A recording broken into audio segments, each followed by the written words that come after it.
2025. The landscape is scarred not by fire or fallout, but by relentless clicks and shattered carts. The echoes of the great Nintendo Switch pre-order wars. Civilization as we knew it, fragmented. Alliances crumbled under the crushing weight of server crashes, captchas, and out-of-stock notifications. And from the ashes of the abandoned checkout pages rose four warriors, veterans forged in the fires of digital combat. Justin, the unwielding strategist whose fingers never falter. Marty, the merchant whisperer, his knowledge of restock schedules unparalleled. Tim, the patient one, waiting in the shadows for the perfect refresh. And Jesse, the rogue master of bypasses and backdoor codes. Yet their journey was shadowed by formidable overlords. Best Buy, the cold architect of verification labyrinth. Walmart, the ever-watchful titan with fleeting carts like mirages in the desert. Target, the illusionist, cloaking availability in deceptive stock counts. And GameStop, the sly manipulator peddling phantom inventories in exchange for loyalty without reward. Together, the Nintendo dads defined these puppet masters of scarcity, dismantled their illusions, unraveled their schemes, and brought hope to their lost and wasteland of digital despair. Welcome to episode 525, survivors of Nintendo Dads. Strap in, because in this wasteland, the game never ends. Jesse, cue the music.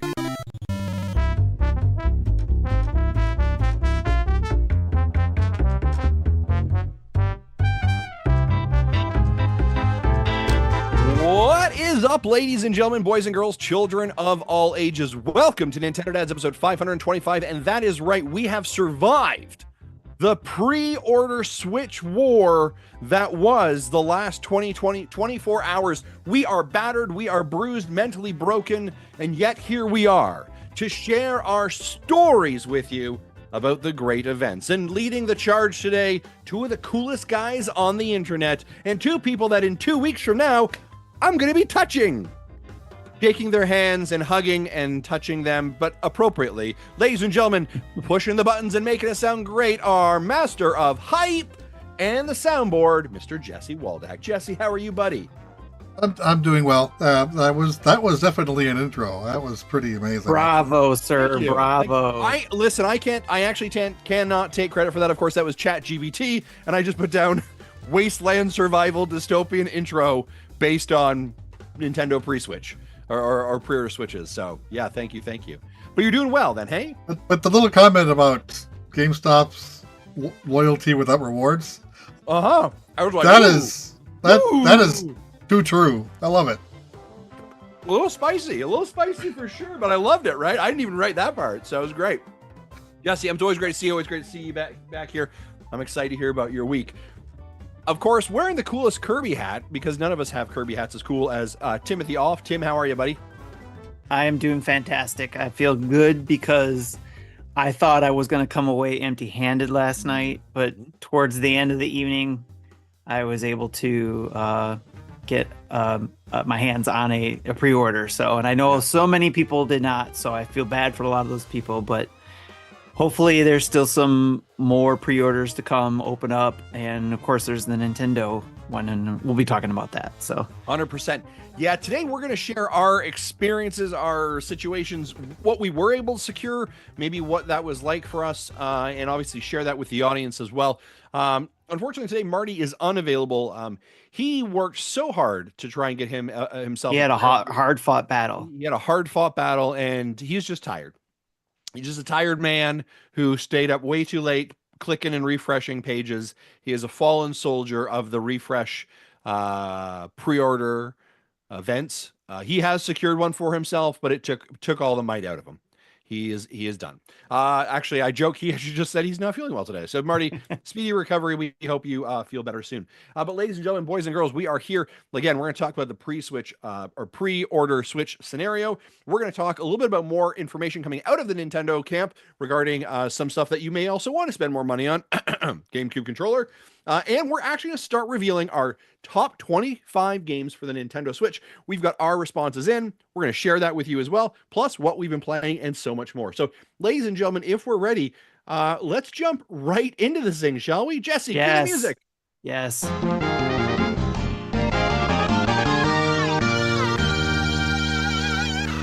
Yes. Yes, do it. Press the buttons, please, Jesse. And of course, folks, the show today is brought to us by you, Yes. ladies and gentlemen, you, the amazing folks over at patreon.com. Thank you for all of your continued support. This is an exciting period for us. You know, we've celebrated 500 episodes, 10 years together. We're coming on to a brand new console launch, the Nintendo Switch 2. We're excited about it. Spoiler alert, we've all been able to secure a pre-order, which is great. We're heading to PAX East in 2 weeks from now. Lots of great stuff going on in the Nintendo Dads world. Big thanks to you for helping us make our dreams come true. And hopefully in exchange, you get some good content that you enjoy and you can be part of this amazing community. Hey, if you're interested in being part of this community, head over to NintendoDads.com or actually head over to Patreon.com/NintendoDads, whereas for as little as $1 a month, you can join our community, which we greatly appreciate. Tim, do you happen to have the Patreon list open? The Patreon list? Yeah, like we had some new people join us this week. I always like to. It should be right there. We had one person, Paul D. Do we? Paul D. Yeah, it's there. It's in the document. Paul D. What up? What up, Paul D? I see you, Paul D. Thank you for showing up, Paul D.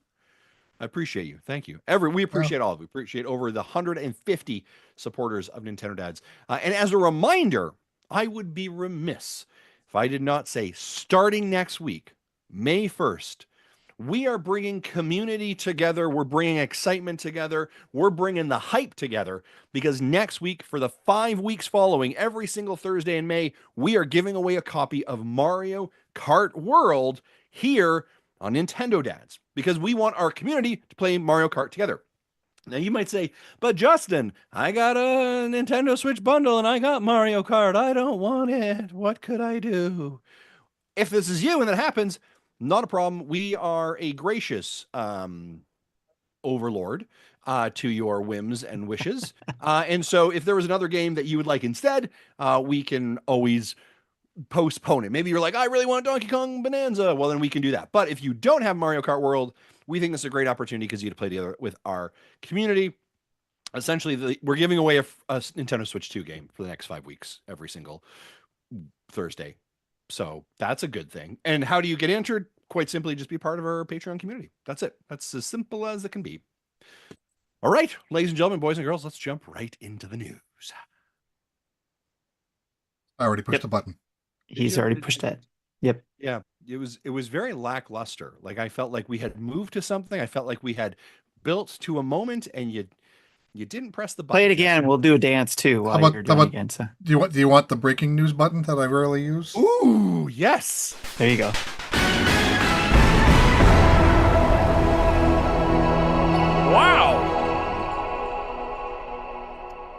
Wow. That has got a tail on it. You know what I'm saying? Yeah, it does. It does. Yeah. Which is why I don't use it often. No kidding. Yeah, that reminds me of like when they like redid Star Wars, it was like, now you're listening in THX. Oh yeah. That reminds me of that. But all right, folks, the big news item this week. Nintendo Switch pre-orders came available. This was shortly following the Nintendo Kart World Direct last week, and I had sort of said this. I'd predicted that, listen, we're going to get a communication, we're going to get a tweet, and so that's what happened. All the brick and mortar locations went live and said, hey, this is the date we're going to be doing this. Now, the stories that we're going to be talking about today, go ahead. Yeah, they announced this Friday morning, so of course, yes. After we've already recorded the show, so we can't talk about it in a show. All we can do is talk about it now after the fact. 100%. So it was communicated out that GameStop, Target, Walmart, and Best Buy, there it is, all were going live, and all at different times, as I recall as well. And so I want to actually just turn to YouTube, because in the Canadian side, it was actually different. My experience, I think, was very different than what I saw in our And bless your heart, Tim, you started. I think it was someone who made the suggestion of a Nintendo Switch pre-order war The room, pre-order war room. Yeah, it's which was yeah. all of us basically saying like how we're doing, where we're going, Yeah. countdowns, and all this stuff. But Tim and Jesse, I want to be Screenshots. curious. Yeah, screenshots. I want to be curious about like what was your experience? Where did you go? What time did you jump on? And in the end, can you tell us what you ended up securing? Jesse, maybe you want to go first? Okay, yeah. So I wanted to do the midnight pickup, so I opted to focus on Best Buy, Mm-hmm. which, of course, while Target and Walmart did go live as close to midnight, Best Buy was less than close to midnight. It was more like 12:30 before it finally went up. Right. So when I did notice it, when I first noticed the pre-order button was yellow, it said sold out. I'm like, okay, that sucks already. So I refreshed and hit it again, and then it said, okay, you're in the queue, and this might be a few minutes, and it might not. Other people have said they've sat in there for 90 minutes. I was in there for maybe Wow. 30 to 35 before I was able to then finish my checkout. While I was waiting for Best Buy to go live, I was searching around in Wal I think it was Walmart, and while I couldn't get a Switch in my cart and have it kept, I did get Pro Controller and a camera. So I ordered those from Walmart while I was waiting for Best Buy to wake up. So those won't be launch day deliveries. They'll be somewhere a week after that. So, but that's fine. I can use the Joy-Con 2 for a week before I get the Pro Controller, or I can still use my Nintendo Switch Pro Controller, just just as good. Mm-hmm. Again, not that I'm going to ever use that C button. Yeah, that's So fair. I have the two accessories from Walmart. I did get the the base system, no pack in game, because again, last week I talked myself out of it. Yep. So from Best Buy. So because I did it from Best Buy, I'll be able to do an in-store pickup at its midnight launch, which I think is actually 11 my time because it's Central. Right. Yeah. Uh, so I'll be able to pick that up on the evening of the 4th. I don't plan on doing anything with it. As soon as I get home, I'm going to crash because I'm Yeah. planning on taking the day off on the 5th and the 6th. So then I'll be able to do the videos that I want to make, Nice. all throughout the day. And then while I was doing that, my son was able to get the base system model bundled with a Pro Controller from Walmart, and so they promise it'll be delivered before 9 a.m. on launch day. We'll see Okay. how well that plays out.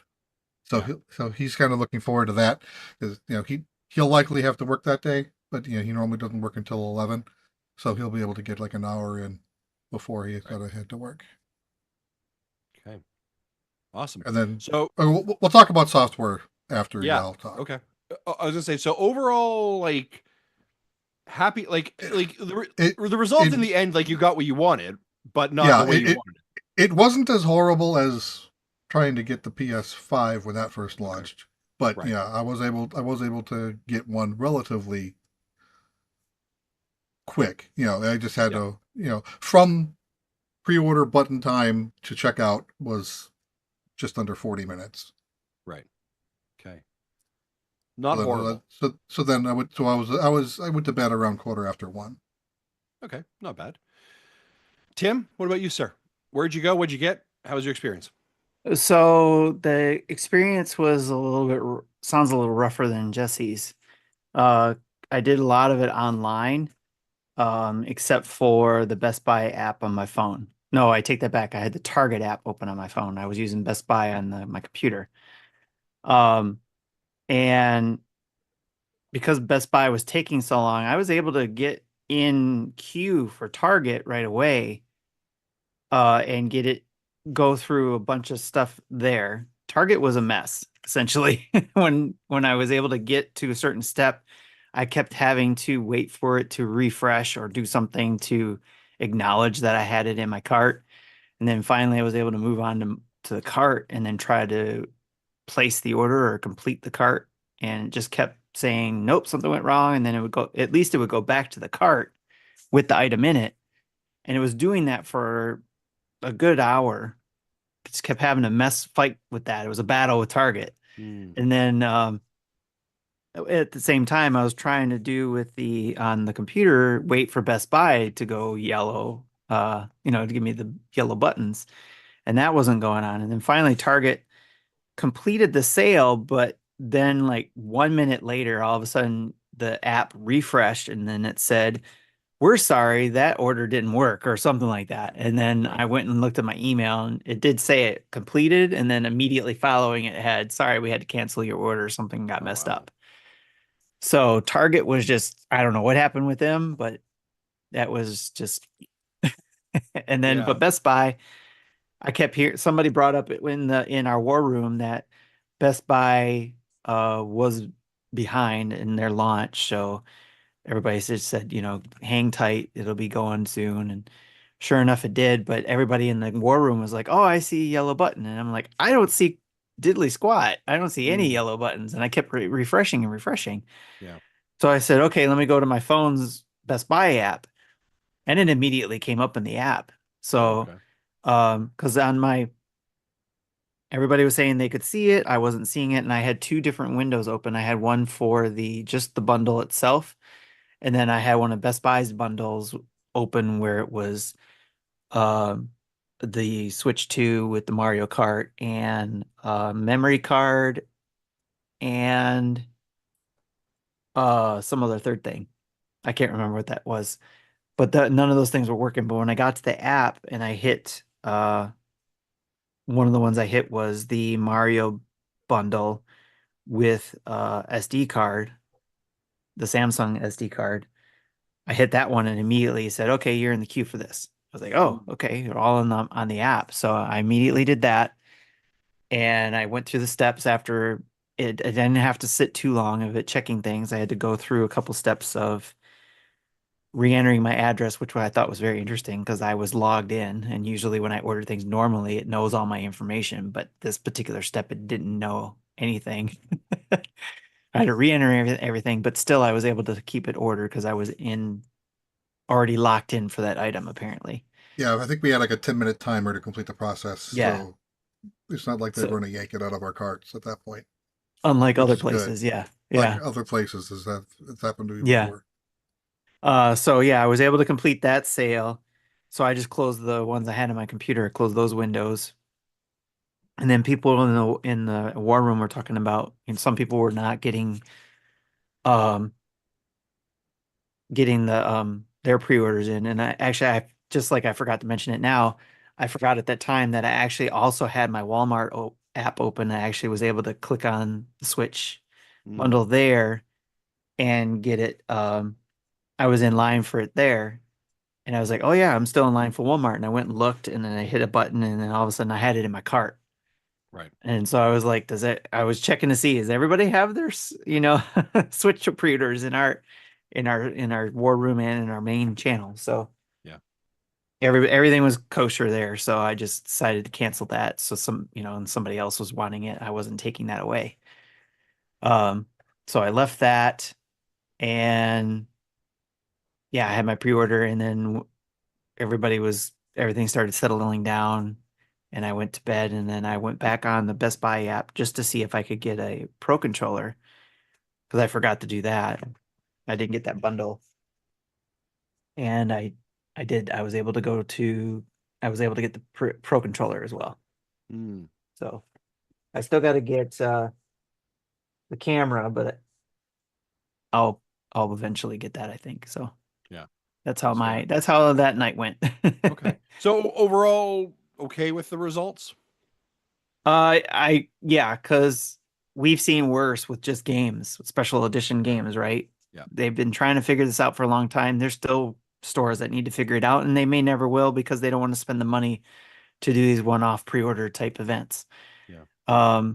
But yeah, it's for Nintendo, it seems like for Nintendo, Best Buy, and even sounds like Walmart. We'll see if Walmart still takes on the orders they got. But Walmart and Best Buy seemed like they had their stuff together. Yeah. For the most part, except for the late start, obviously for Best Buy. But for the most part, it sounded like they had their orders and their things in order. And then we'll see how the Nintendo thing goes when that goes live. Yeah. Okay. So Yeah. So in Canada, it was sort of a little bit different. So Target is not something that we really have in Western Canada, or so like for me, it's not an option.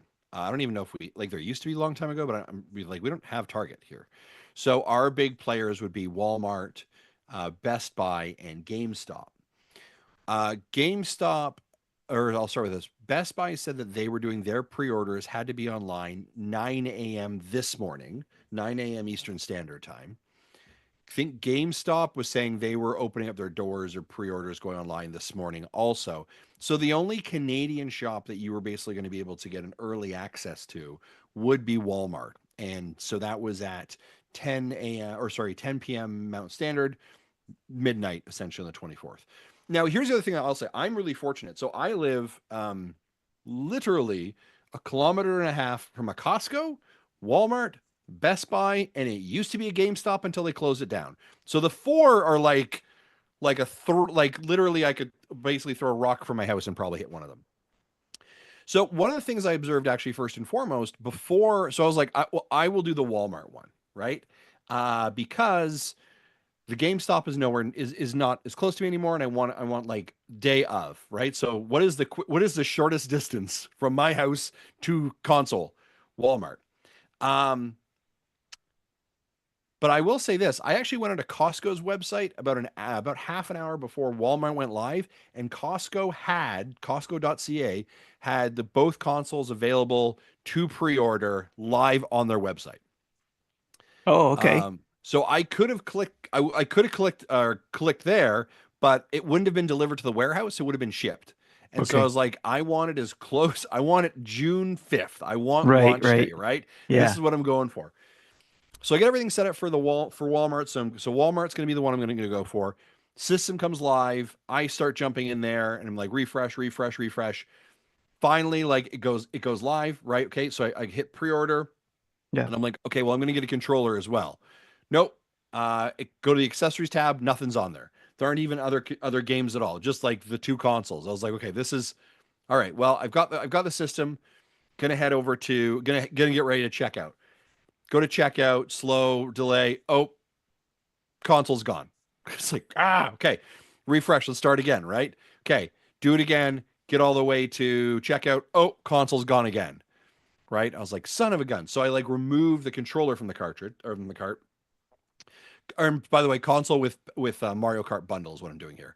Mario comes up again. I'm like, I'm not adding anything else. Number one priority is get the actual console, right? Yeah. Comes up with the bundle, put it in my checkout. Boom, go to checkout, close it, nice and done real quick. I ended up securing one in about 30 to 35 minutes. However, it says that it is set for curbside pickup at the Walmart near my house on June 11th, Ouch. which is not the date that I want. But at this point, I've secured the console. So Yeah. I'm like, cool, I'm going to go to bed. I'm happy. We've at least secured one. Head off to bed. I'm like, well, this morning is Best Buy. So Best Buy, I had pre registered for. I'm going to do the Best Buy. Yes. 7 o'clock this morning, I get on to Best Buy. And what I'm now trying to do at this point is just to get another console so that I can have it by on June 5th. Go through Best Buy. I have them in the it's a very long process to be honest. Like it's a queue of you're up next to now get what you want. Like you would literally see a progress bar going across the bottom of where you are in the queue. Right? It's sort of like if you've ever used Ticketmaster, which was just so frustrating. So I finally Right. get cool, you're up. Awesome. Grab my game, or sorry, grab the console. And I'm like, well, while I'm here, may as well grab a controller. Grab a controller. They're like, and you go to checkout. Now it says, congratulations. Now you're in the queue to check out. You have to wait in another queue just to check out, a virtual lineup, essentially. Now, at the Oh bottom boy. of this, it says, is this big warning sign that says the Nintendo Switch console bundle is no longer available. However, with Mario Kart still available while supplies last. Supplies may not last by the time you get a checkout. So I'm like watching this. It's not changing. I'm getting all the way to the end. Boom, I'm at checkout. There is my bundle. There is my controller. It's got all my information. And June 5th, beauty. I am set. So put in your phone number, and they want to verify that you're not a bot. Right. Cool. Here's my text. Send me the phone number. It sends me a verification code to the number. I'm using an Apple device. I'm using Apple phone. And so if you're an Apple user, when a code comes through on like a text verification, it comes up as an autofill button. Yeah, which and I you can love. just autofill it into the thing, and then you hit verify to verify it's a code. And for some odd reason, it says not a valid code. Oops. What do you mean not a valid code? Well, that's weird.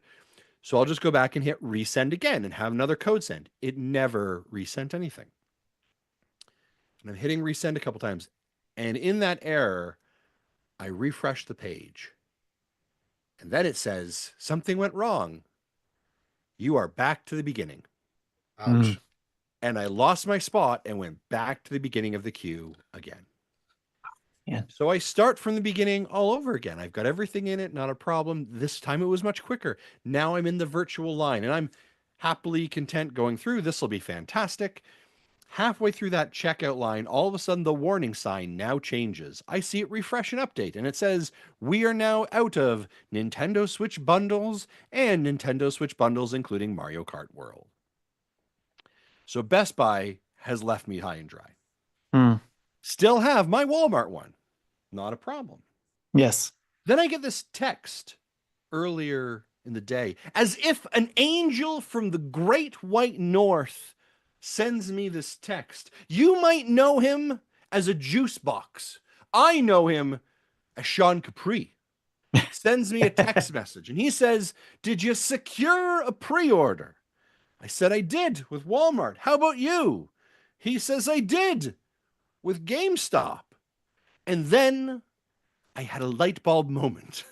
Why don't I just go to GameStop and see if I can secure it? Now, surely I have so many other things to do this morning. They're going to be sold out. Right? Wrong. I walked into GameStop at 3:30 and said, y'all still doing Switch pre-orders? And he said, we sure are. And I said, and do I get it June 5th? He said, you sure do. And I said, sign me up, Skippy. And I did. I got the Super Mario Nintendo Kart bundle with Mario Kart World and the controller and Cyberpunk, and done. And so on June 5th, I don't know if I'll get one from Walmart, maybe June 11th. I don't really know. But on June 5th, I'm going down to GameStop at 10 o'clock and grab my console and come home. Like, it couldn't have been easier. Literally, like, so easy. Right. In that experience. Now, I recognize, and now I've seen in the US, like, people were like standing in line for hours. But that was sort of my journey. So I think on the Canadian side, it was a little bit different. Yeah, I mean, in the end right now I have 2 Switches. I don't know what's going to happen. Right. Now, here's what I will say. I am not turning around and yanking the market price up and trying to sell it for something stupid. I'm going to suspect that we're going to have friends or who are like, oh man, I really wish I'd got a Switch too. And I'll say, really? Because I've got a spare one for you. And just the price it cost me to pay for it. Right. So I'm gonna hold on to them just to make sure that I at least have one for June 5th for sure. I've got a backup to a backup, essentially. And then from there, I'll just either refund it back, right, or go back to Walmart and be like, yo, Yeah. June 11th. That was like years ago, you jerk. In Nintendo time, what are you, crazy? It's content, my friend. Yeah, Right? that was I'll one either of just walk back in and just say like, thanks for the curbside pickup. Give me my money back. I don't know, one of those two things. that was one of the things I was hoping for too when with pre-orders with Best Buy. I was going to go for picking it up on June 5th during their midnight release event. Yeah. But in the chaos and trying to work with the website on my computer and on my phone, it was like I was pressing quickly, like order before it disappears. Yeah. So I have it being shipped and it says unfortunately, I'm not going to be able to pick it up. I was hoping maybe I could switch it to pick up at Novi, but no, it's In some or ways, it's sort of like it's like the Jenga tower. It's standing. I don't want to screw with it, and it's yeah, all going to collapse, right? Because right, I was like, maybe I'll contact Walmart because there's like, do you need assistance with your order? And I was like, actually, I do. I would like it earlier, but I'm really afraid if I say anything, y'all are right, just going to take it away from me, and then I'm going to be really like out of Switch. And also, in all fairness, I don't know if I fully trust GameStop. Right. It definitely feels like a right. company that could be a Yeah. vaporware. I will Mhm. remind you for our situation, about a year ago, there were 3 GameStops in Lethbridge. Now there's just one. It is the sole survivor. So I've sort of rolled the dice hard. Now I will say GameStop will definitely last because it is a console release. They are going to make it through a console release and the release of Grand Theft Auto 6. That is the thing that they're banking all of their hopes and dreams on Right. to bring in more money. And he was, man, let me tell you, he was upselling me, right? He was upselling me harder than McDonald's is trying to get me to supersize my Oh, because fries. he needs to make his numbers, otherwise they'll kick him Oh, off to the 100%. curb.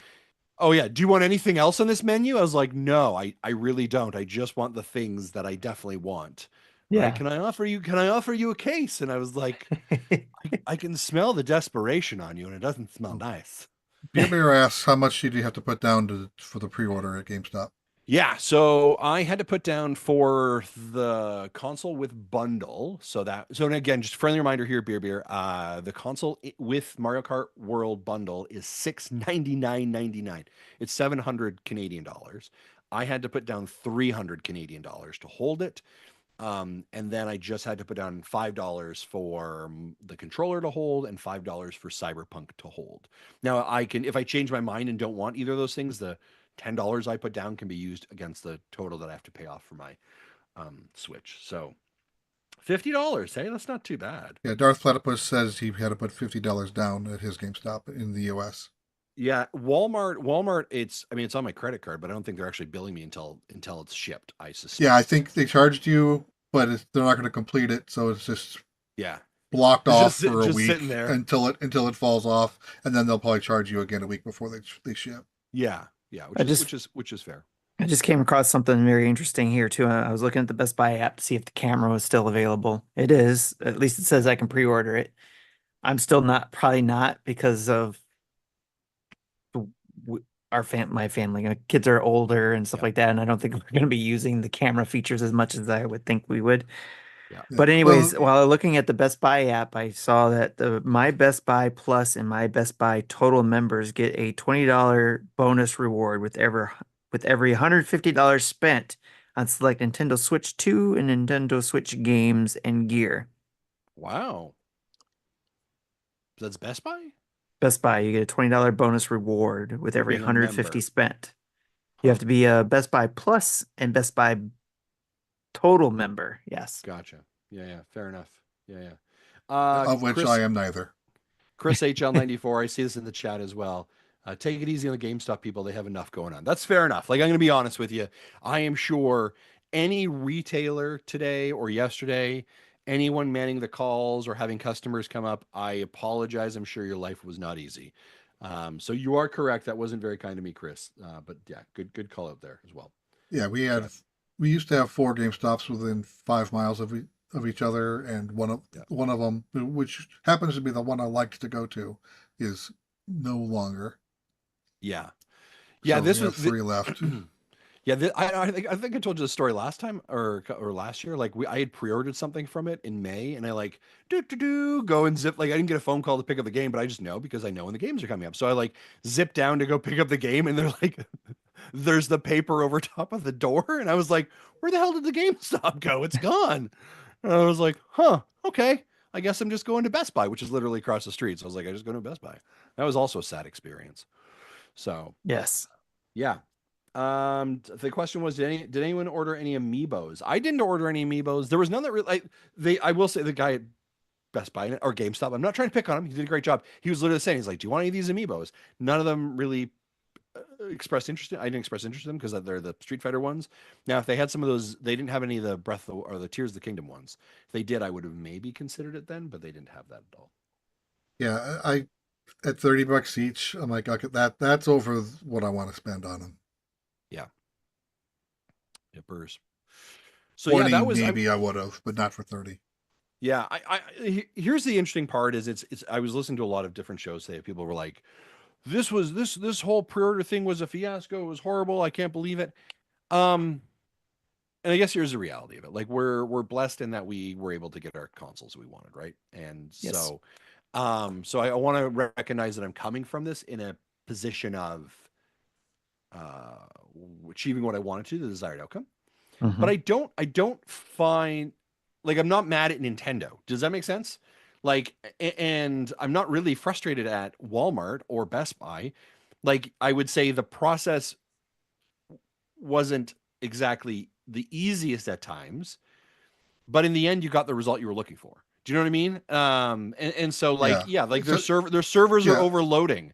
Like that Yeah. happens. Literally Best It, Buy said the site crashed. And I was like, right. Yeah. It seems they have like a cute little Nintendo. thing. It seems to me Nintendo did their job. They did put out a high number of available systems. Because I remember PS5, Xbox Series. It took me weeks to finally get one of trying because, Yeah. you know, they'd be available and like 2 minutes later, while I'm still sitting in a queue or just spinning with my wheels, this gets sold out. So Yeah. it was such a slow trickle. So whether, how long it takes before there's a restock, I don't know. But Yep. sounds like, in general, this was a better pre-order system setup than 4 years ago. Yeah. I'm looking at the chat here. Almost 5 years ago. Dakota H. I walked out of the GameStop Canada $1,000 poorer since I got the bundle plus 7 amiibo. Whoa, woo wee. Yeah. Yeah. Nifrendo says the receipt from GameStop was as long as I am tall. CVS, the gauntlet has been thrown. Wow. That is crazy. So, yeah, I mean,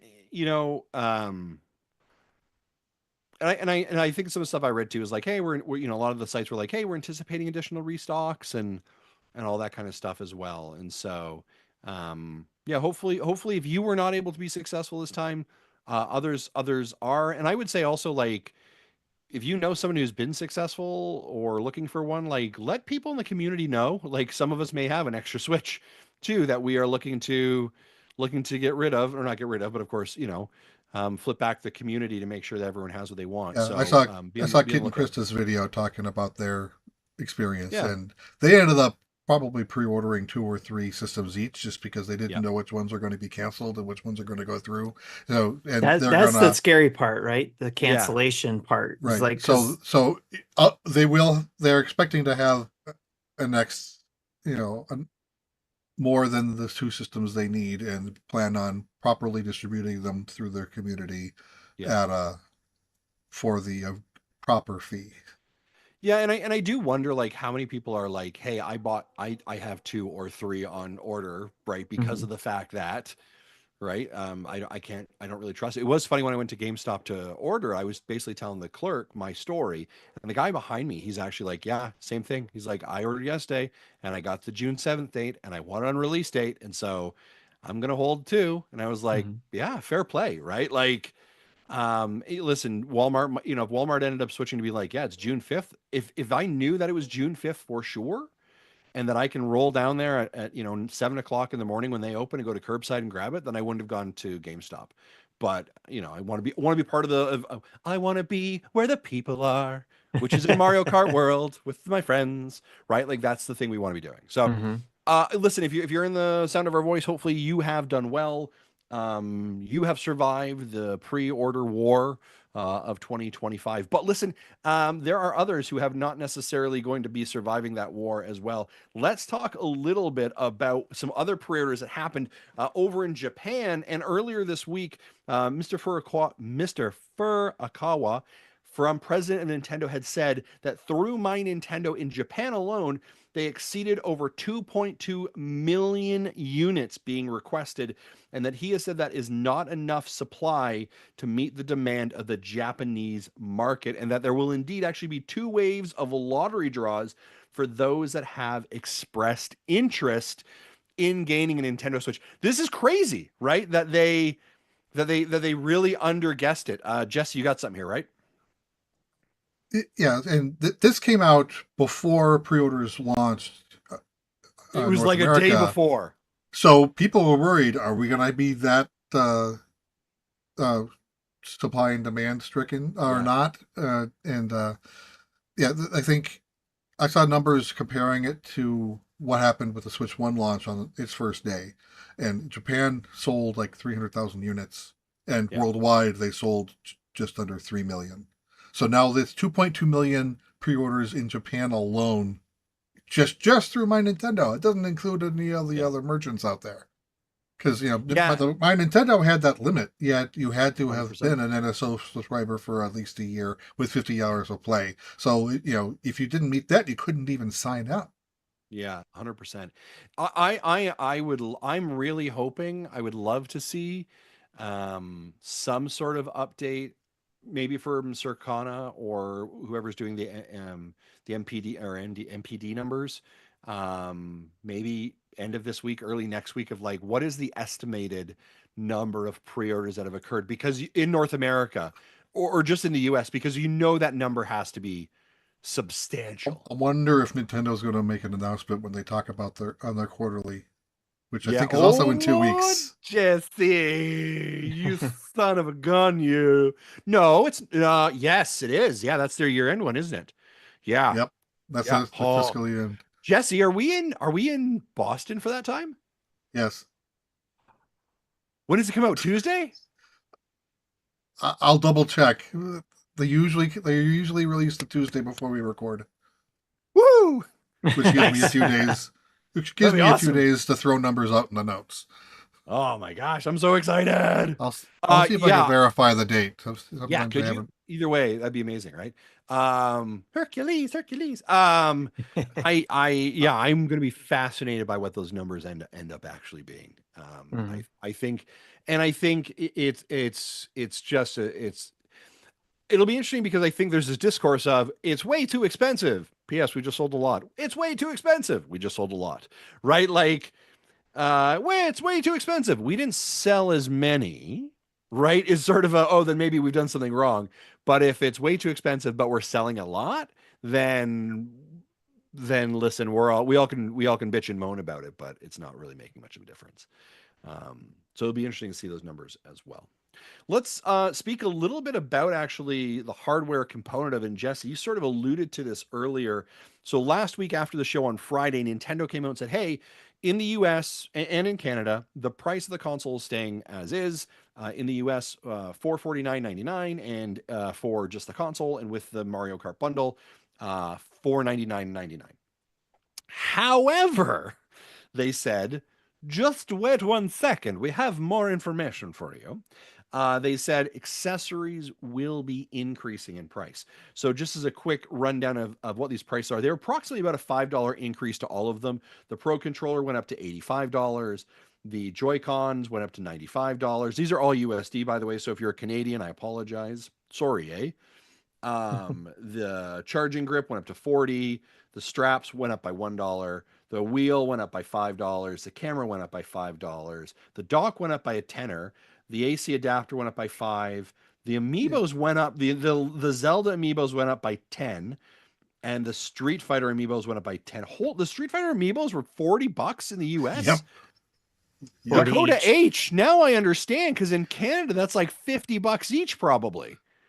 Holy snap! So the You fiscal just bought year half a numbers. Switch. The fiscal year numbers are to be announced on the 8th, so that's Thursday morning. So I should be able to get those in the notes before. I should be able to get those in the notes before my flight. Man, I love it. Man, I'm just gonna like yum, yum, yum, yum, yum, yum. I'm gonna eat up those numbers on my flight into Boston. Bah, bah, bah, bah, bah. And I'll have like a whole diatribe ready. So what they did was they increased the price of the accessories. We're gonna go back to this. Didn't increase the price of games.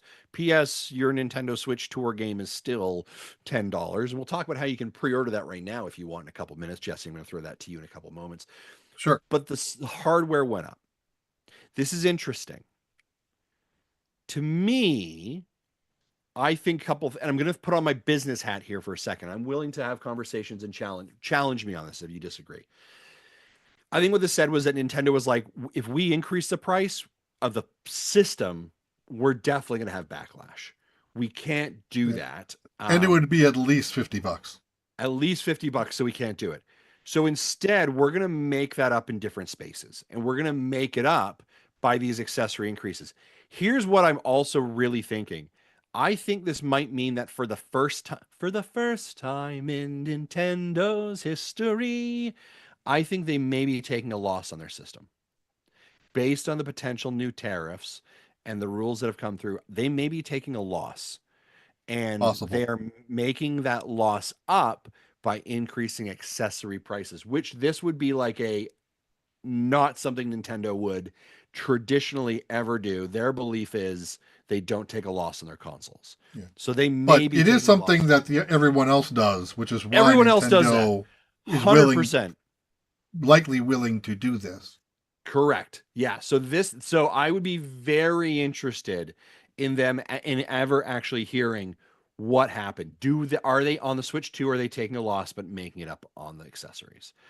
Folks, do you guys agree, disagree? What are your thoughts?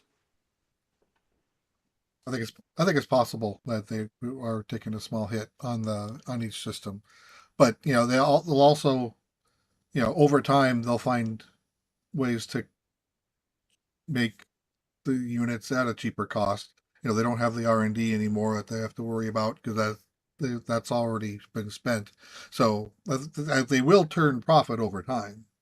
Mm, It's just, early on, I wouldn't surprise me if they're taking like a $20 hit per system. yeah, I wouldn't be Is shocked. it? So this is what I'm confused about. They've already built these, they've already shipped them. Mm-hmm, They're already here, from mm-hmm, what we've been told. mm-hmm. Yes, in the future, they still got to build some more and ship some more. So those might be at a loss, but the ones they've already built and sent, are they truly at a loss?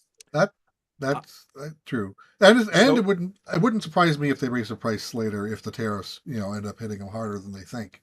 You know, so I think what they could be doing, Tim, is creating a projected loss. Okay. Right. And so the ones that are here are not a loss. They're even to your point, even Steven. But on the current structure of where it is, if it stays as is, it's a projected loss. So Right. why don't we proactively adjust these prices? And I also believe if memory serves, we'll have to check the fine print. I'm pretty sure that the statement was also prices may be subject to change. Yes. Well, and Um, also, and I think that might be why they didn't change the price as well for the console itself, is because of the ups and downs of the tariffs right now, yeah. of whether or not stays on this type of stuff or whether it's not, or whatever. So, because of the fluctuation of it all, yeah. I I did want I did want to over pre-order a time we dock. won't know. Yeah, I did want to pre-order a dock, but none of the sites had it. So that might be Mm, something I have to order from Nintendo directly when they open them up. What I yeah. would want to know is how long would it take for the tariffs to be in place to then be a loss for the systems? Yeah. Yeah, and I that's such a great question, right? I do believe like, and again, not to get too political because people are like, I don't like my video games and my politics mesh and it's not peanut butter and jelly. You can't do that.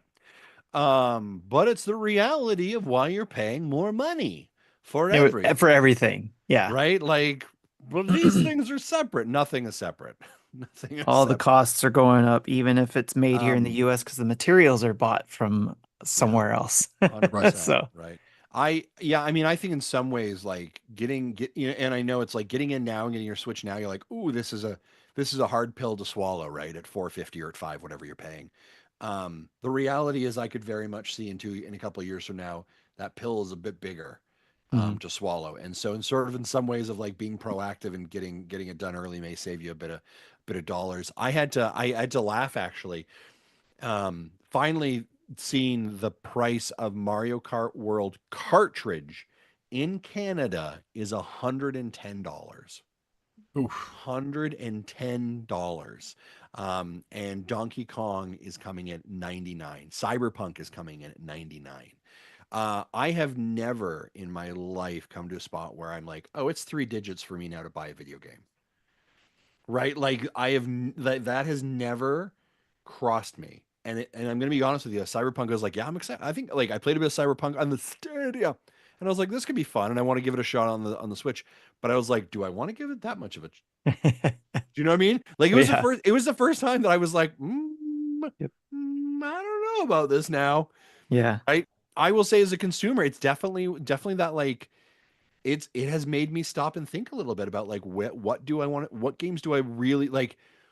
Here's the thing I think it will cause a little bit of, and the repercussions of it from the video game industry, which is when money becomes tighter in regards to the consumer income that you have, you are much choosier about it, right? And so one of the conversations that will absolutely become much more rampant now in this new cost model is how much is a game worth? That conversation that we hope would die won't die. If anything, now it's going to have a bigger shot in the arm, right? Everything is now, we're going to have that conversation about every single game. Is it worth $60? Is Cyberpunk to me worth $100 pre-tax in Canada? I don't know.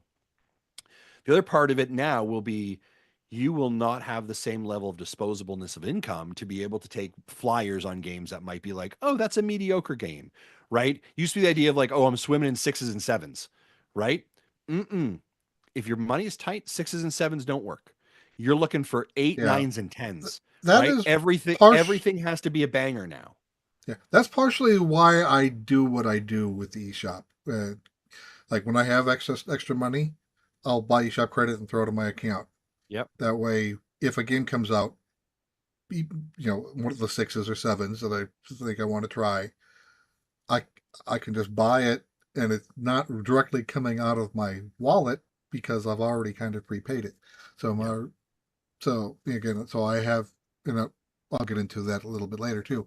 So yeah, I have like $100 in the North American eShop. I have like 24,000 yen in stocked up in the Japanese eShop, hoping I Yeah. have a chance to use it again later. Yeah. Yeah. And so I think like I think on that high end, that's where you become much more conservative. I think what also then happens is and we see this in, and again, I'll go back to that, like if you haven't, and again, I know I'm telling you to go somewhere else. Uh Matt Piscatella sat down with Greg Miller on Gamescast probably about 2 months ago. I've referenced it before. One of the most fascinating business insider conversations about the state of video games, the market currently, what's driving consumer behavior, which I think is critical, and where people are spending their time and money. Spoiler alert, most time and money is being spent on games that are like over 10 years old, right? Are older or old, sorry, older than 5 years. Games as a service. We continue to put money into those things, right? And the market of actual like new games to crack into a consumer's pantheon of purchasing games is a very small window.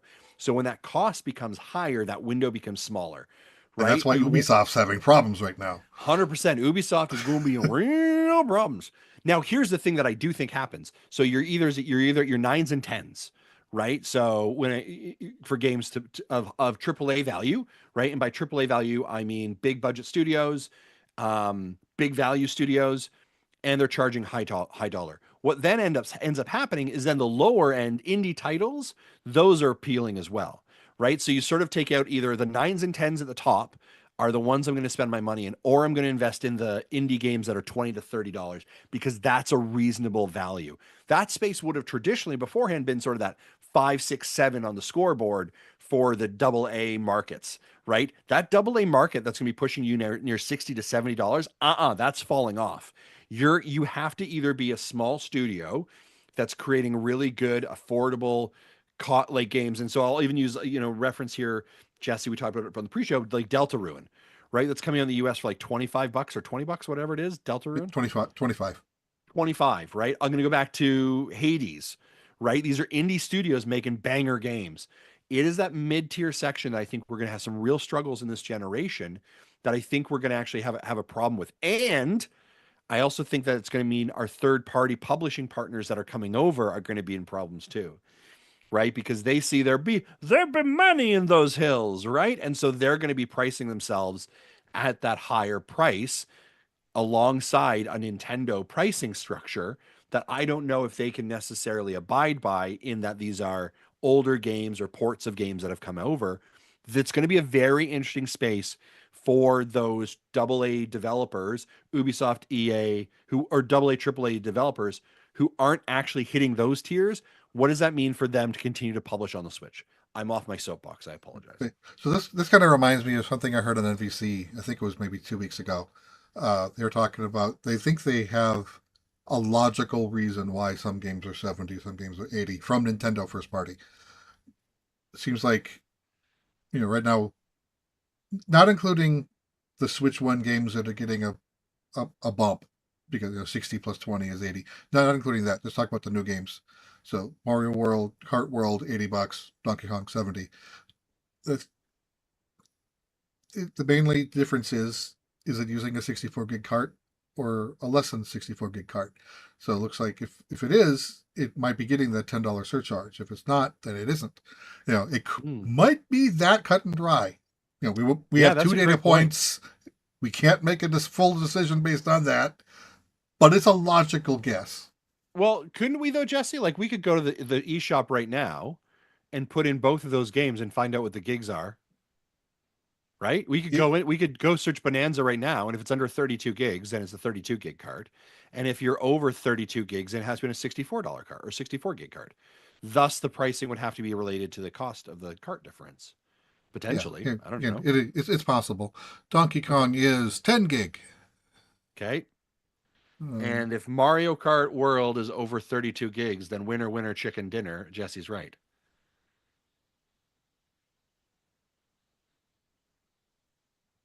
$23.4. So,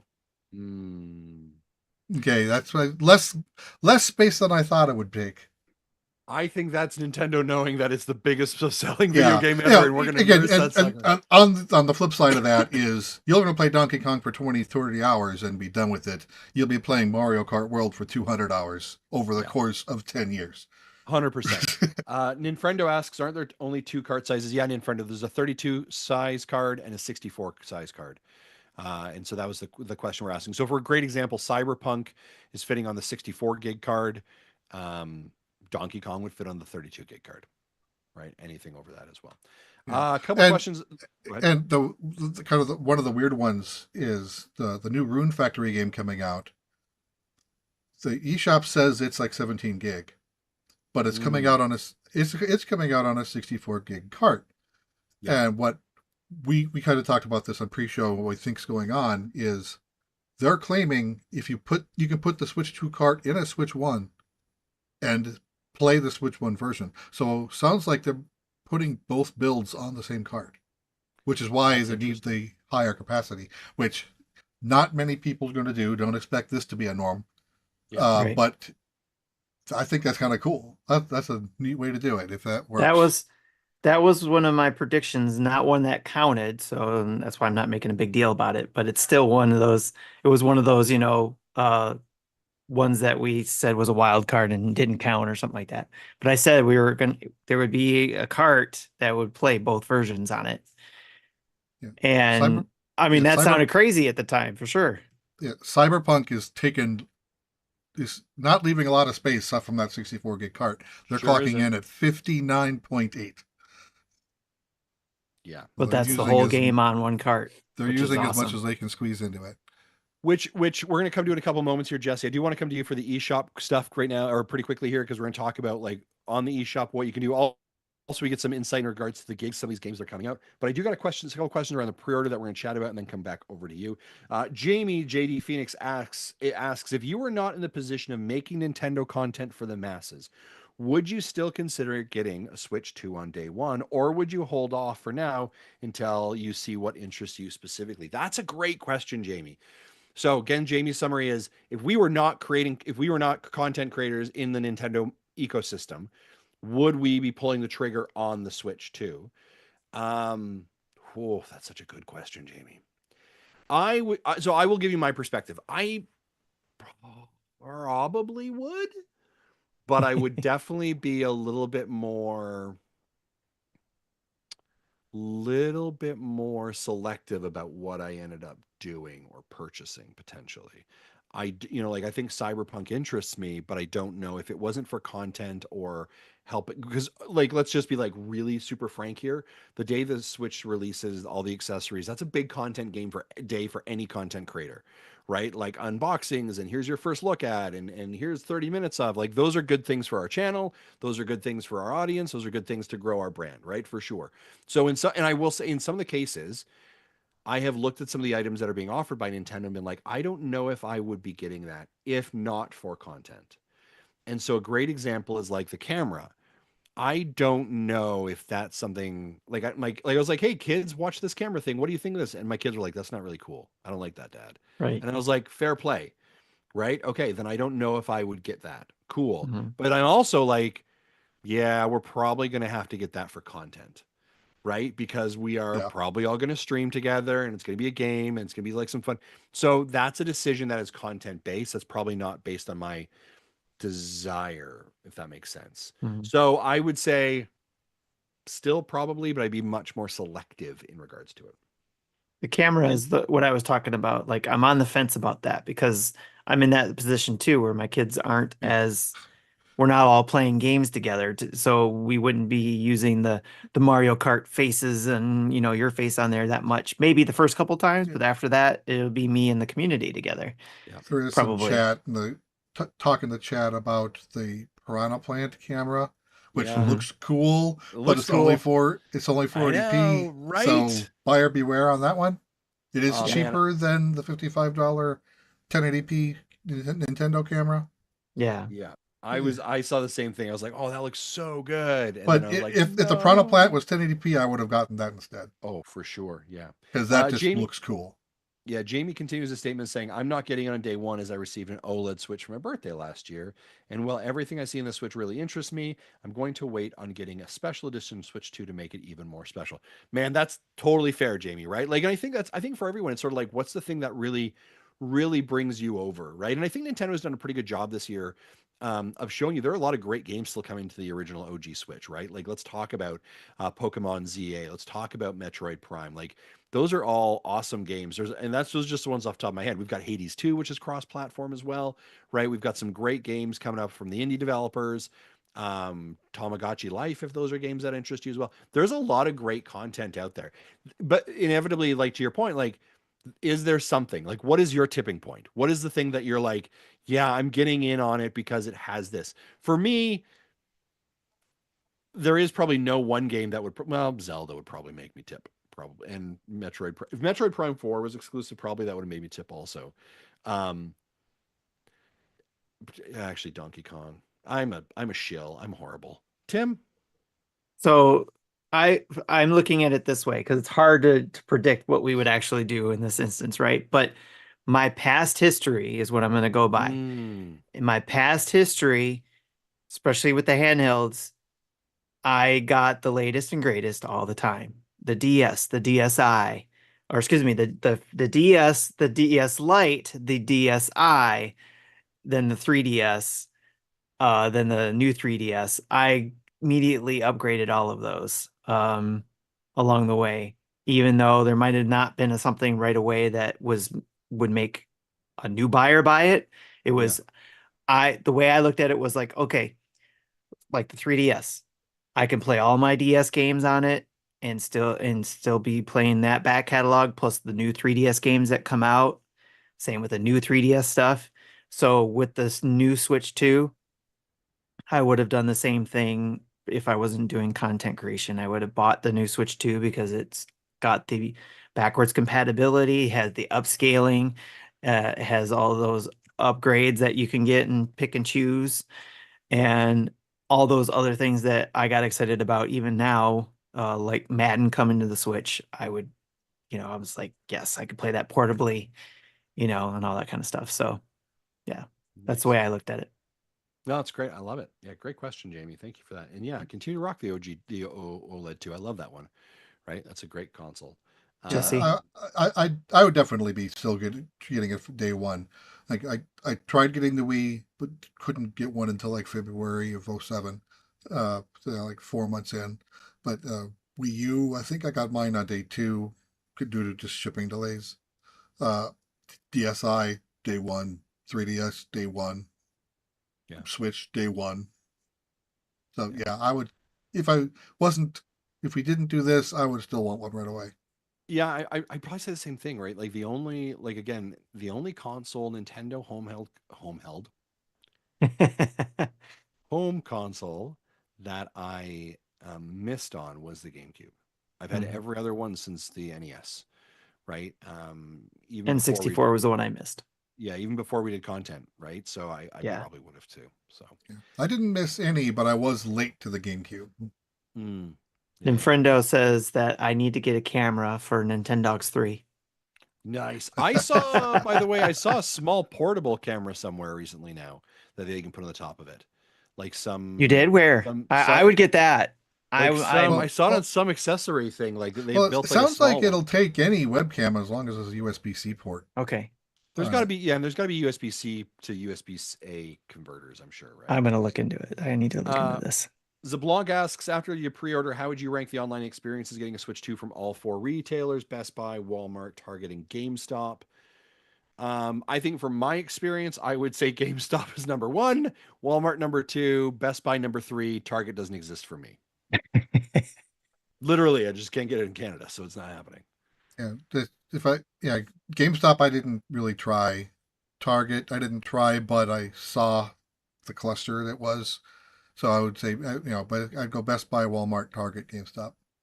Okay. For Timothy. me, it would be even though I didn't get it from Walmart, I'd say Walmart was number one because I was able to just click on it. Everybody that I've seen was able to go in afterwards and just click and buy. And it was pretty straightforward, it seems like. That's the one I worry about the most, though, canceling orders is the Walmart Mhm. ones.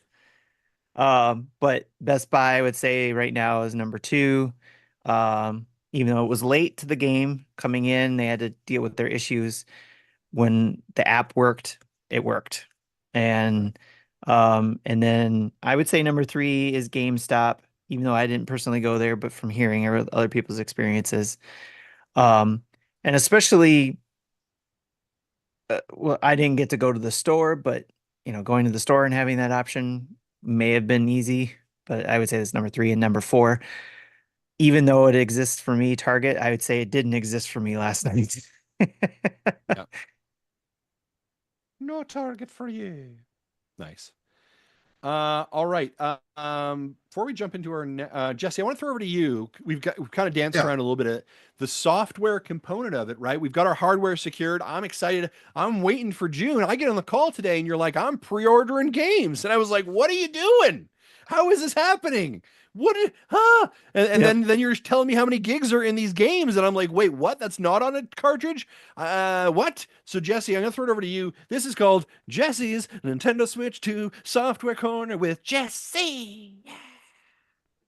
Okay. We need to take Yeah. that out.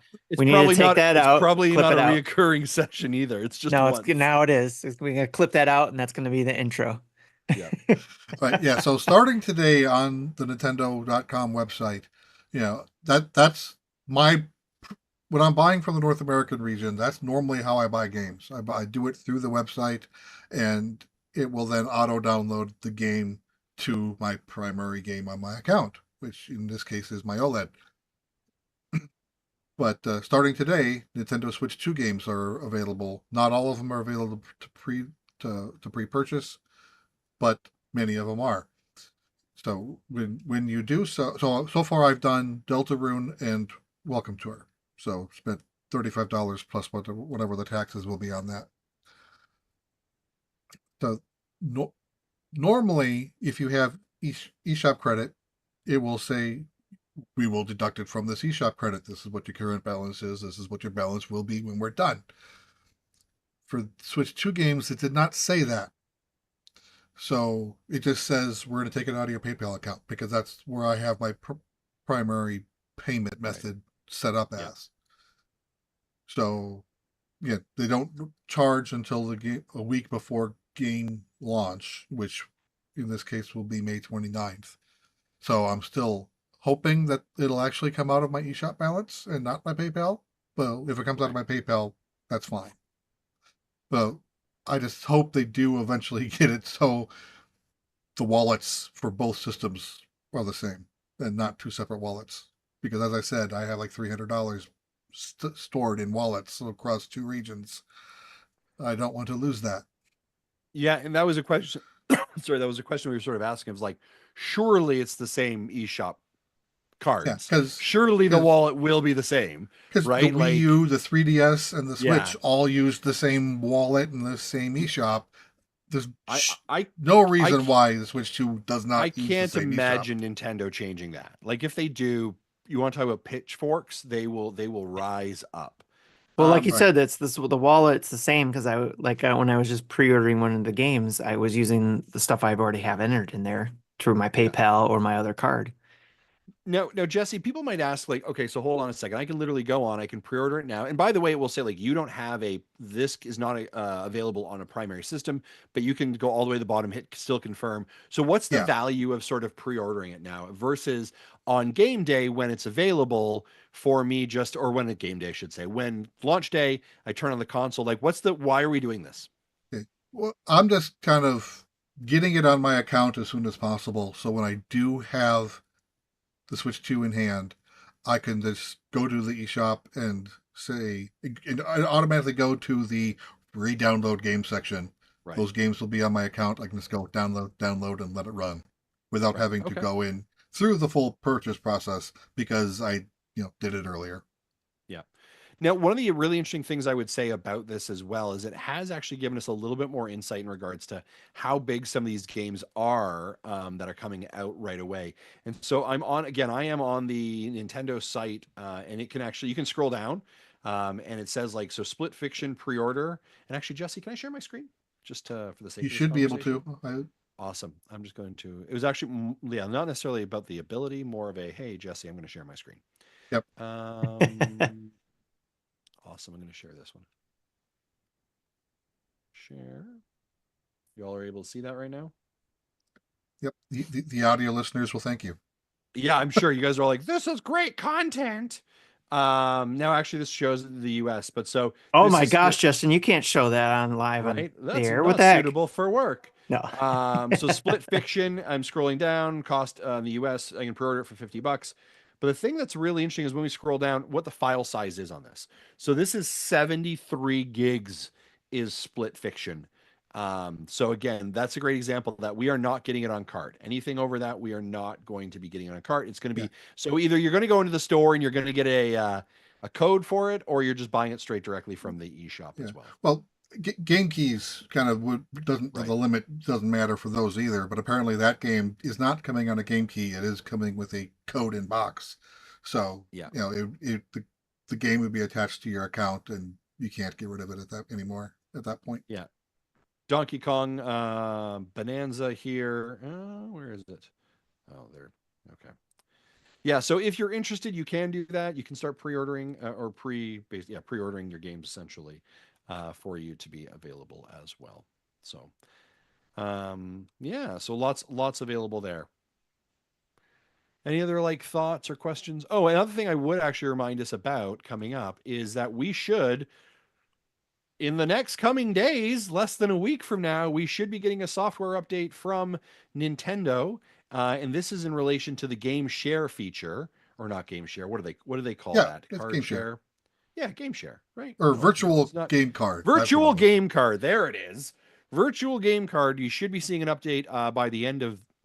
They said by the end of April that it's going to be coming out. So you should see that coming up really soon. So be on the lookout for that update as well. Another thing that will raise to your attention that was mentioned today, and I don't have the date, maybe Tim or Jesse, you can find this. We obviously know that the Nintendo GameCube, Nintendo Classic games are coming to the NSO as part of the Nintendo Switch 2. And of course, if you want to be playing it, you want to be truly in the GameCube moment from the early 2000s, you're most likely going to want that special controller that is available for them as well. Well, that controller is coming on sale early or available for Nintendo Switch Online users to be able to purchase coming soon. The date I saw, I think, was like May 13th.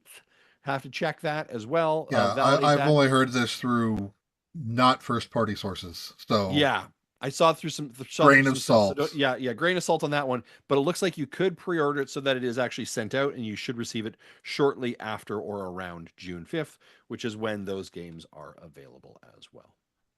Folks, anything else I missed from that section? Lots of stuff going on. Yeah. Tim, do you want us? That's- Tim? Do you want to run us down on the recent releases or coming up soon? Yeah, sure. The one of the things that got announced was the Fire Emblem Sacred Stones on the Game Boy Advanced app via NSO plus expansion pack. And then also came out now, or what is out now is Lunar Remastered Collection. So, again, go to your eShop, see what was released there. But those are a couple of the ones we wanted to point out. And then also coming up out soon, April 30th is the MotoGP 25. So it's 25th anniversary of MotoGP, that version. And then High on Life is May 6th. I'm actually excited about that. I still have yet to play that one, even though I've been wanting to play it. And then out later is the Capcom Fighting Collection 2 from May 16th. Fantasy Life I, The Girl Who Steals Time, May 21st. Hopefully they stick to the date this time. And then Monster Train 2 is also May 21st. Yeah, Fantasy Life has been delayed like 3 times. Yes. So don't forget to check out our YouTube channels for a lot of first looks and or let's plays for some of these games and more. Awesome. Great. Folks, we don't have an ad break today. So we're going to move over to Let's Discuss, and we're going to talk about our top 25 games for the Nintendo Switch.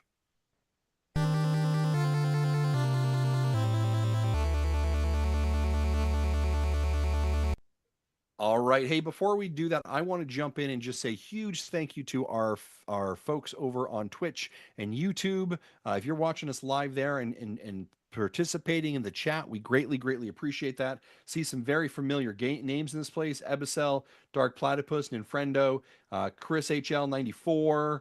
Where did I see some other people in here? I saw Beer in here earlier as well. I saw Friendo. Ninfrendo, Dakota H dropping in, XPD Exper. I don't know what's welcome. I don't know if I've seen you before. Miz was in there, yeah. I think David, Capri might have been in here at some point.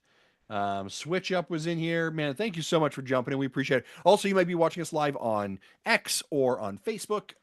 Thank you for that. We appreciate it. We always appreciate more eyes, and hopefully you're enjoying this content. And again, this is an exciting time. Being a Nintendo fan, this is super exciting time. And so we're so excited and so happy that you're here joining us for this as well. But as we are sort of beginning to the sun beginning to rise on a new console, our excitement is projected and aimed aggressively for June 5th. We are excited and ready for it. We have to remember where we've come from. We have to remember the journey and the friends that we've made along the way for the last 8 years. And to do that, we've created a top 25 games for the Nintendo Switch. Each and every single dad has pulled together their list of, if you were to tell me, if you said, Justin, what are the games I need to pick up for the Switch? I can give you a list of 25 games of them. That's right, ranked from number 25 all to the number 1 of games that we believe that you should pick up. Because we want to honor the gift that was there as it begins to sunset into that time. So here's what we're going to do. Over the next several days, several weeks, we are going to run through our list. Today, we're going to run through numbers 25 to 16. And then next week, we're going to run through numbers 16 to 15 to 6. 15 to 6. And then we might take a bit of a pause because we're going to be in PAX East. We'll talk about that later. And then the week following, we'll finish off our list. Of course, our community has been sending in their votes, their information, and their list to Mr. Jesse Waldack, and him and a large amount of monkeys have been punching typewriters and computers in the background, slowly processing all that data together to bring together the ultimate top 25 Nintendo Switch list that we're going to provide to you as from our community at the end of our entire master list. So won't you join us for the most exciting section I've ever called the top 25 Nintendo Switch games ever that you should play. It's a running title. It's a workshop title. We'll see what happens. But ladies and gentlemen, let's dive right into it. All right. Marty's not here, but we're going to run through his list. Tim, do you want to run through Marty's list for him? Are we going to go... We're going to do each one at a time? Or we'll do that. We'll do that. Yeah, all right. May I suggest Jesse give his honorable mentions first, and then we'll start. You may suggest it. The court will allow it. Go ahead, Mr. Waldack. Okay. Yeah, so... I came up with some honorable mentions, and I'm using the same spreadsheet that I've used for previous top 10s. So these count less than a 25th vote, but more than not voting for it at all. So I picked 3. I picked 7 billion humans, which is a little programming thing with people. Atari 50, the anniversary celebration, and the making of Karateka. Both of those are documentary type of games, and both very good. Excellent. Okay.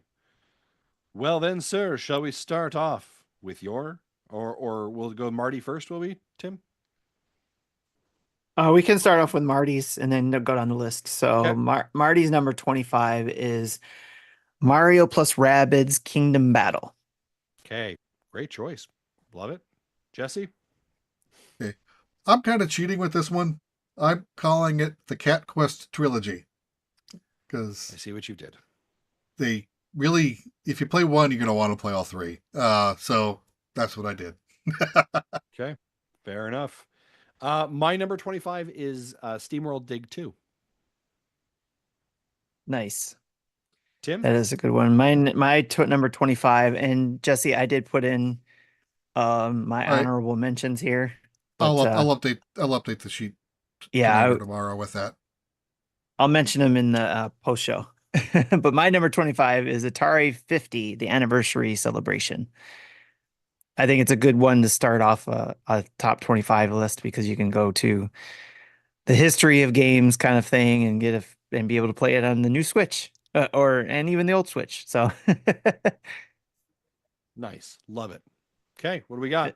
Marty's, or we want to go back? Go ahead, Justin. You do 24. We'll go back up that way. We'll snake it. Oh, we're going to snake it? Okay. So Yeah. did you do your 24? And you should do your 24 then. Oh, okay. Game Boy Advance, Nintendo Switch Online games. So I don't know if that's cheating as well, but well, I would say no. In fact, I forget who, sorry, but someone emailed me, does the apps count? Because I wouldn't say Super Metroid. That doesn't sound like it makes sense. But Super Nintendo app, I'm like, the apps are fair game. Yeah. Yeah. I know we did receive that question. I remember that too. Yep. I actually Orangey flipped it first.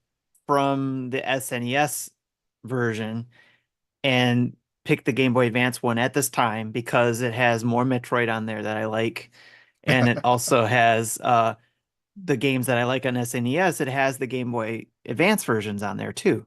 So, which is Super Mario World, and it has Link to the Past version on the Game Boy Advance, and it also has Super Mario 3.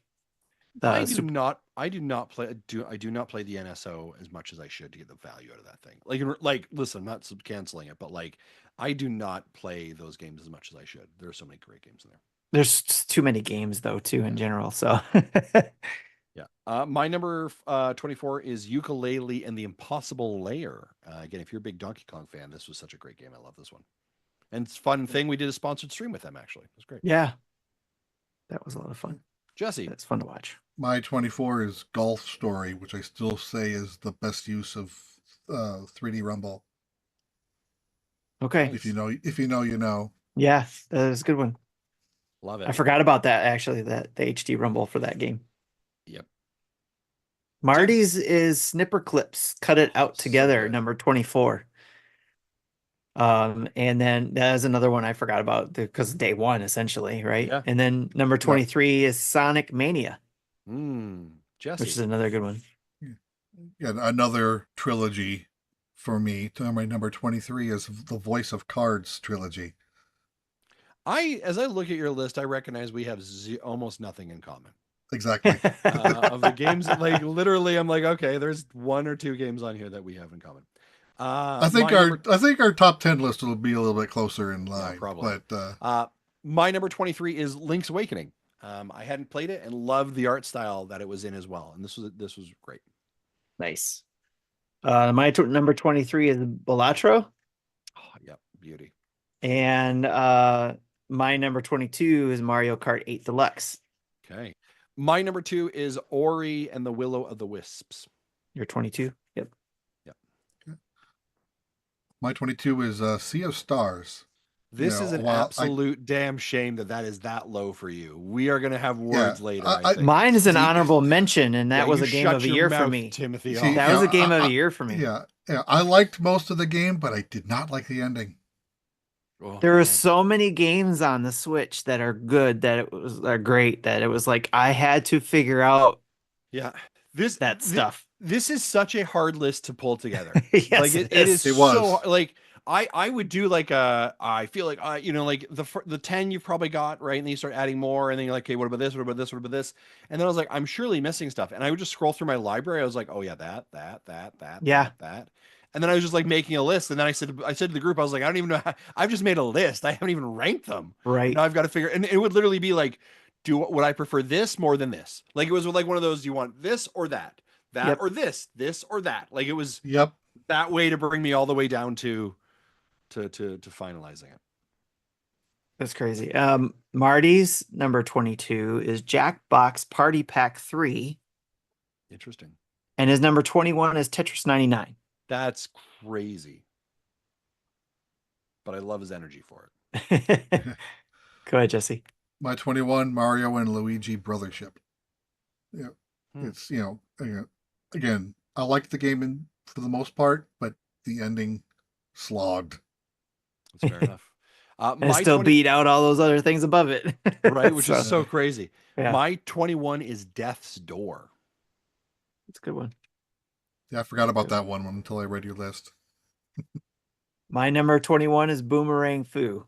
Oh, such a good party game. It was such a good party game, especially with my kids, especially Sammy. Sammy and I would just have a blast with that game. What And was when we were at, oh, it was Towerfall.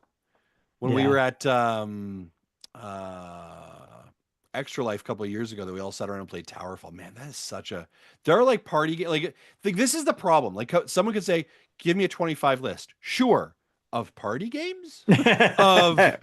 of adventure We could games, have it of themed Metroidvania list. games, Yeah, of themed just list of Nintendo first party. Like, right. what do you want from me? You could probably almost make a 25 list of Zelda games. Oh, 100%. One of these days we should rank like the Zeldas and where we think they should actually land. We Like, actually have already on when we were special guests somewhere. of course we have. We've been doing this show for 10 years. Of course Yeah, we've done that, right? we Have have we done that. one for Metroid?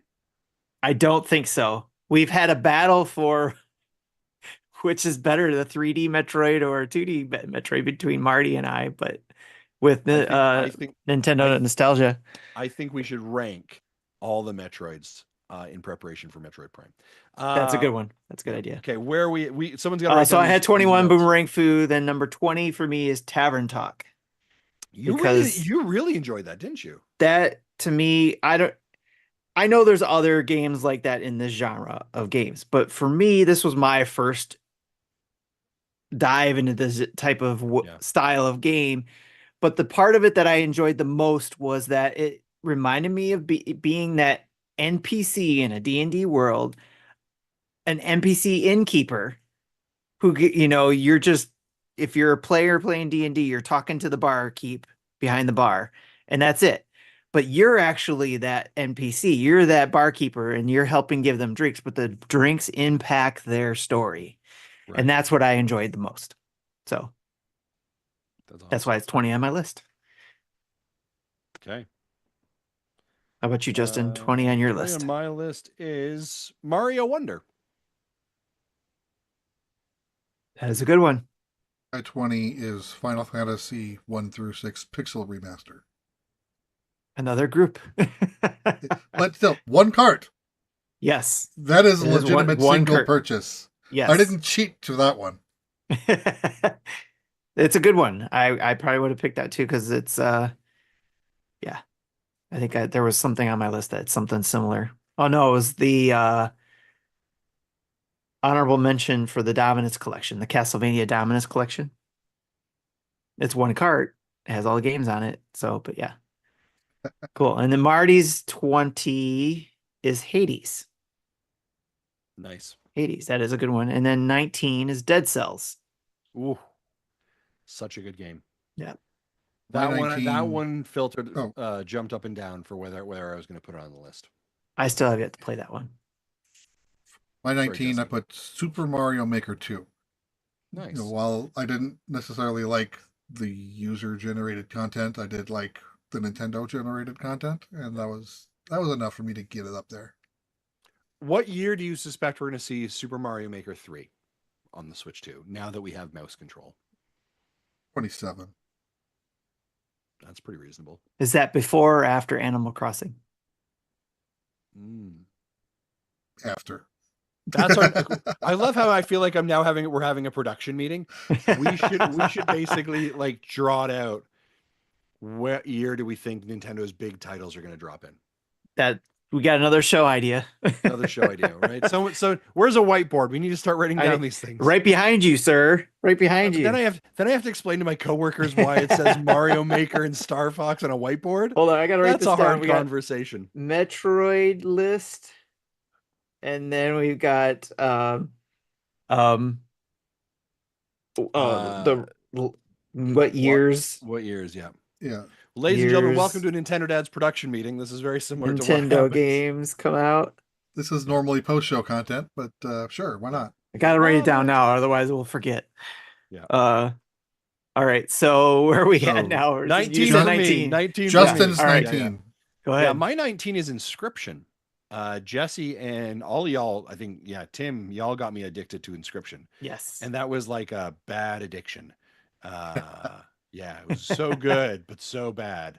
Yes. At the same time. Now,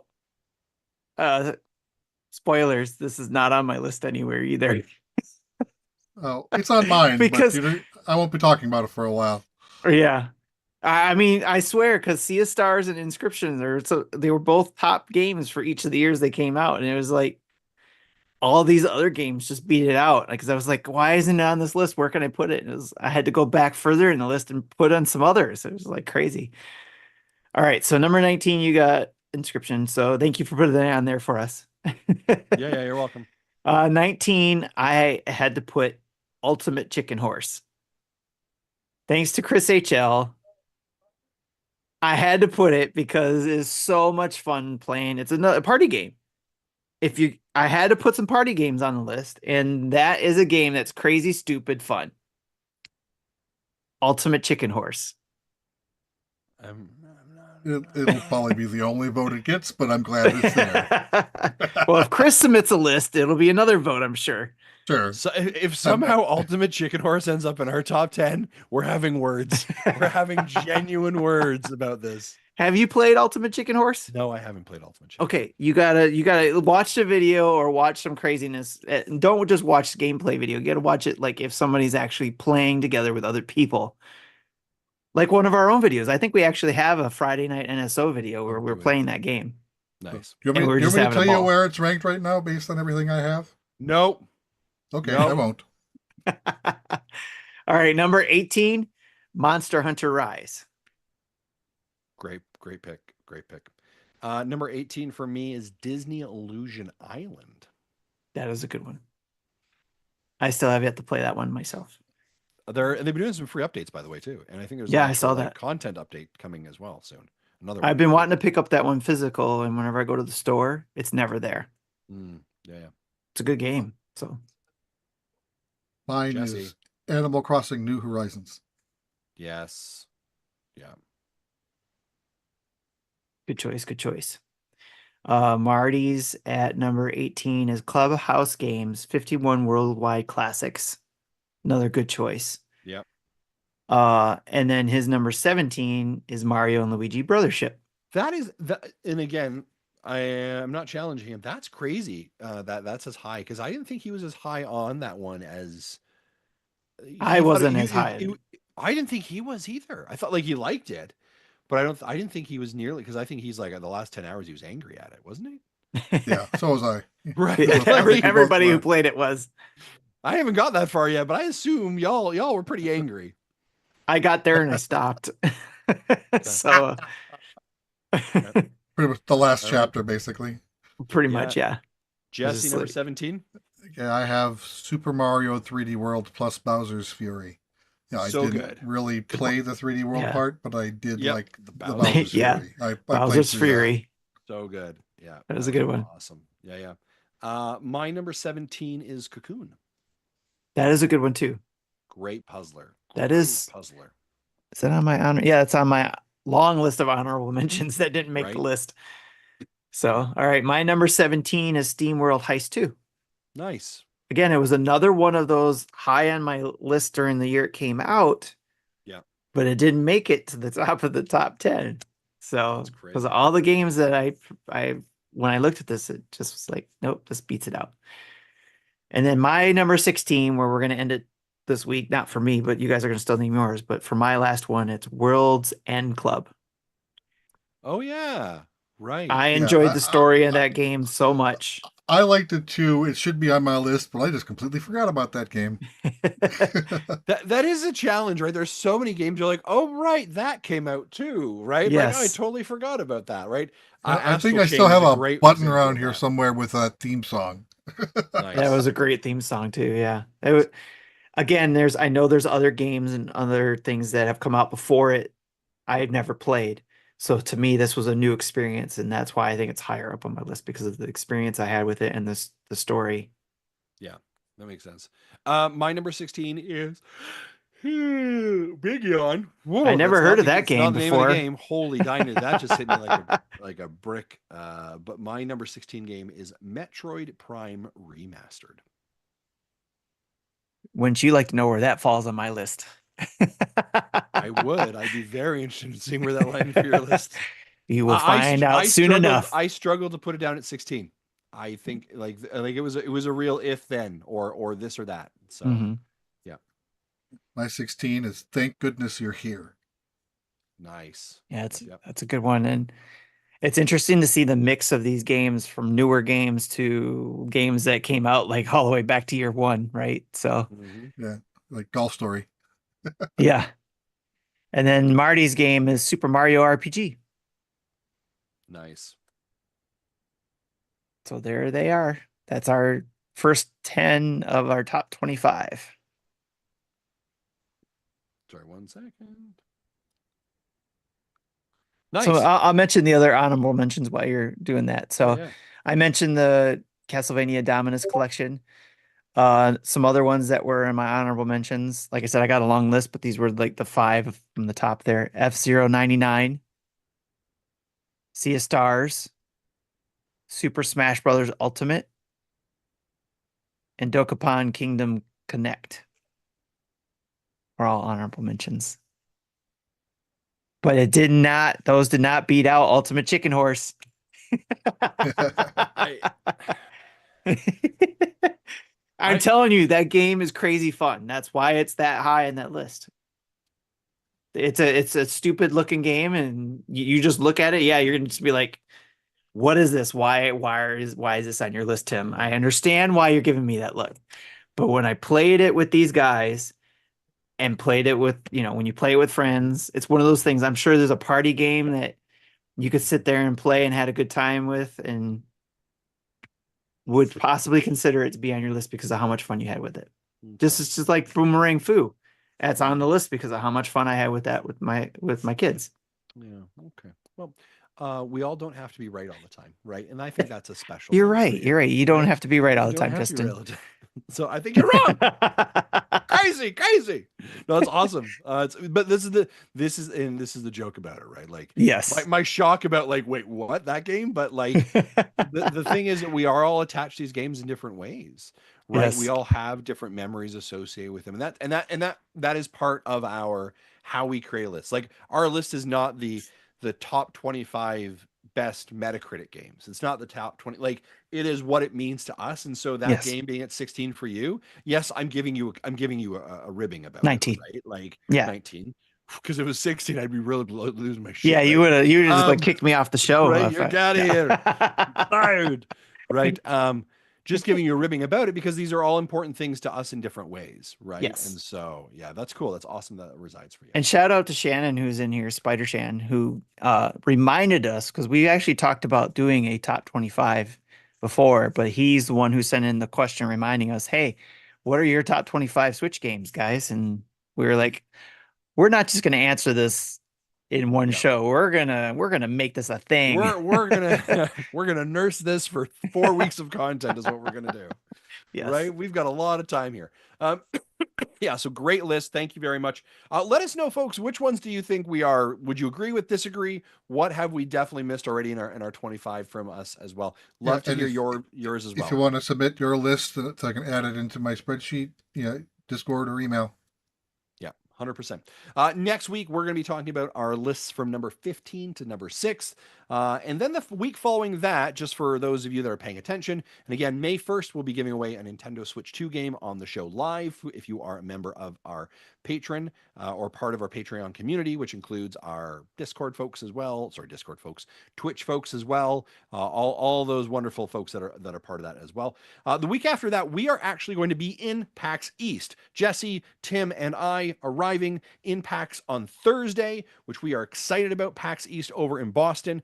We've got appointments to see some great developers, some hands-on with some new content, showing and sharing with you our experiences. Hopefully, if you are in Boston, if you're at PAX East, coming and saying hi to us, connecting with us, we'd love to meet you, see you as well. Again, if you intend on going, message us, let us know so we can kind of form maybe some kind of meetup, go out for maybe a couple drinks, go out for some food, hang out, do whatever. We would love to connect with you there. We are going to have lots of social media clips going out, short form videos. And the night of the 8th, when we arrive, we were going to do the 5 through 1. We don't know about the situation for podcasting that night. And the reason being, Tim is going to be getting in super late that night. Jesse is like midnight on Thursday. I'm arriving at 4. So we don't know what Thursday the 8th show looks like. Tim or Marty might be hosting and doing the feed live. So that date's a little bit of a soft target for us. We don't know for sure. But I would say that we're going to be doing content every single day we're at PAX, after basically doing like a micro, here's what we saw, here's what our impressions are, here's what we're really excited about that we want to tell you about. Short form content that'll go on YouTube and hopefully maybe on our podcast feed as well for you to kind of really catch up. So following us on Twitter, Blue Sky, X, whatever it's called, all those things during that time is critical. And again, if you're coming, let us know. We're excited to be there and we're excited to share our PAX East experience with you. Again, celebrating 500 episodes and 10 years of the Nintendo Dads team. Guys, did I miss anything? You got it all out. Okay. All right. Well, then maybe we should talk about what we've been playing.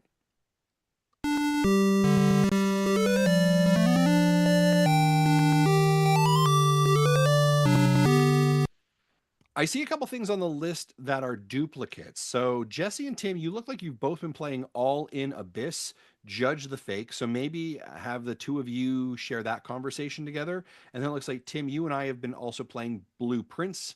So maybe having that conversation. So I guess, Jesse, Tim, do you guys want to talk about All in Abyss and that? Yeah, go ahead, Jesse.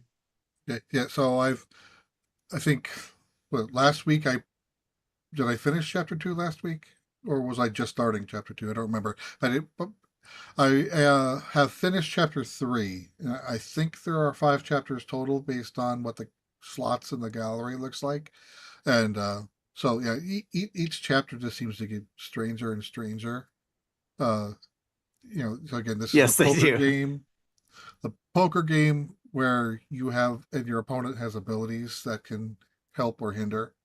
And especially when you're doing the big boss fights, their abilities usually blocks yours. So you need to find some way, either by giving them an item, bringing up a piece of information to distract them or something, to break their ability to resist your abilities. Yeah. And there's a good twist that I didn't see coming. At the end of chapter 3. So again, I haven't started 4 yet. I plan on doing that this weekend. Okay. Hopefully finishing the game, because it seems to take about 2 to 3 hours per chapter, I think. Yeah, I'm in the middle of chapter 3, and I'm just like it conveys. It's like you feel like you are in that situation forever in chapter 3. So I'm like sitting there, I'm like, oh my gosh, every day I have to do these jobs. What the heck? But then of course you can play some poker and stuff and try to earn some money. But I'm having a tough time with the chapter 3 one. And then there are some battles that you're supposed to lose. So there's no way you can really win. Yeah. And so those are, you think, okay, I saved it, do I roll back, or is this a scripted loss? I'm like, oh, most likely it's a scripted loss. Right. Yeah, yeah. At the end of each chapter, when you win, you have the option to see the punishment, and they can be kind of gruesome. So, depending on what your thoughts are on that, if no shame if you say don't show me. But there Yep. also You is, have the choice. there also is, and it adds it into your gallery so you can live it again if you want. There's also a gallery entry for if you lose on that boss fight.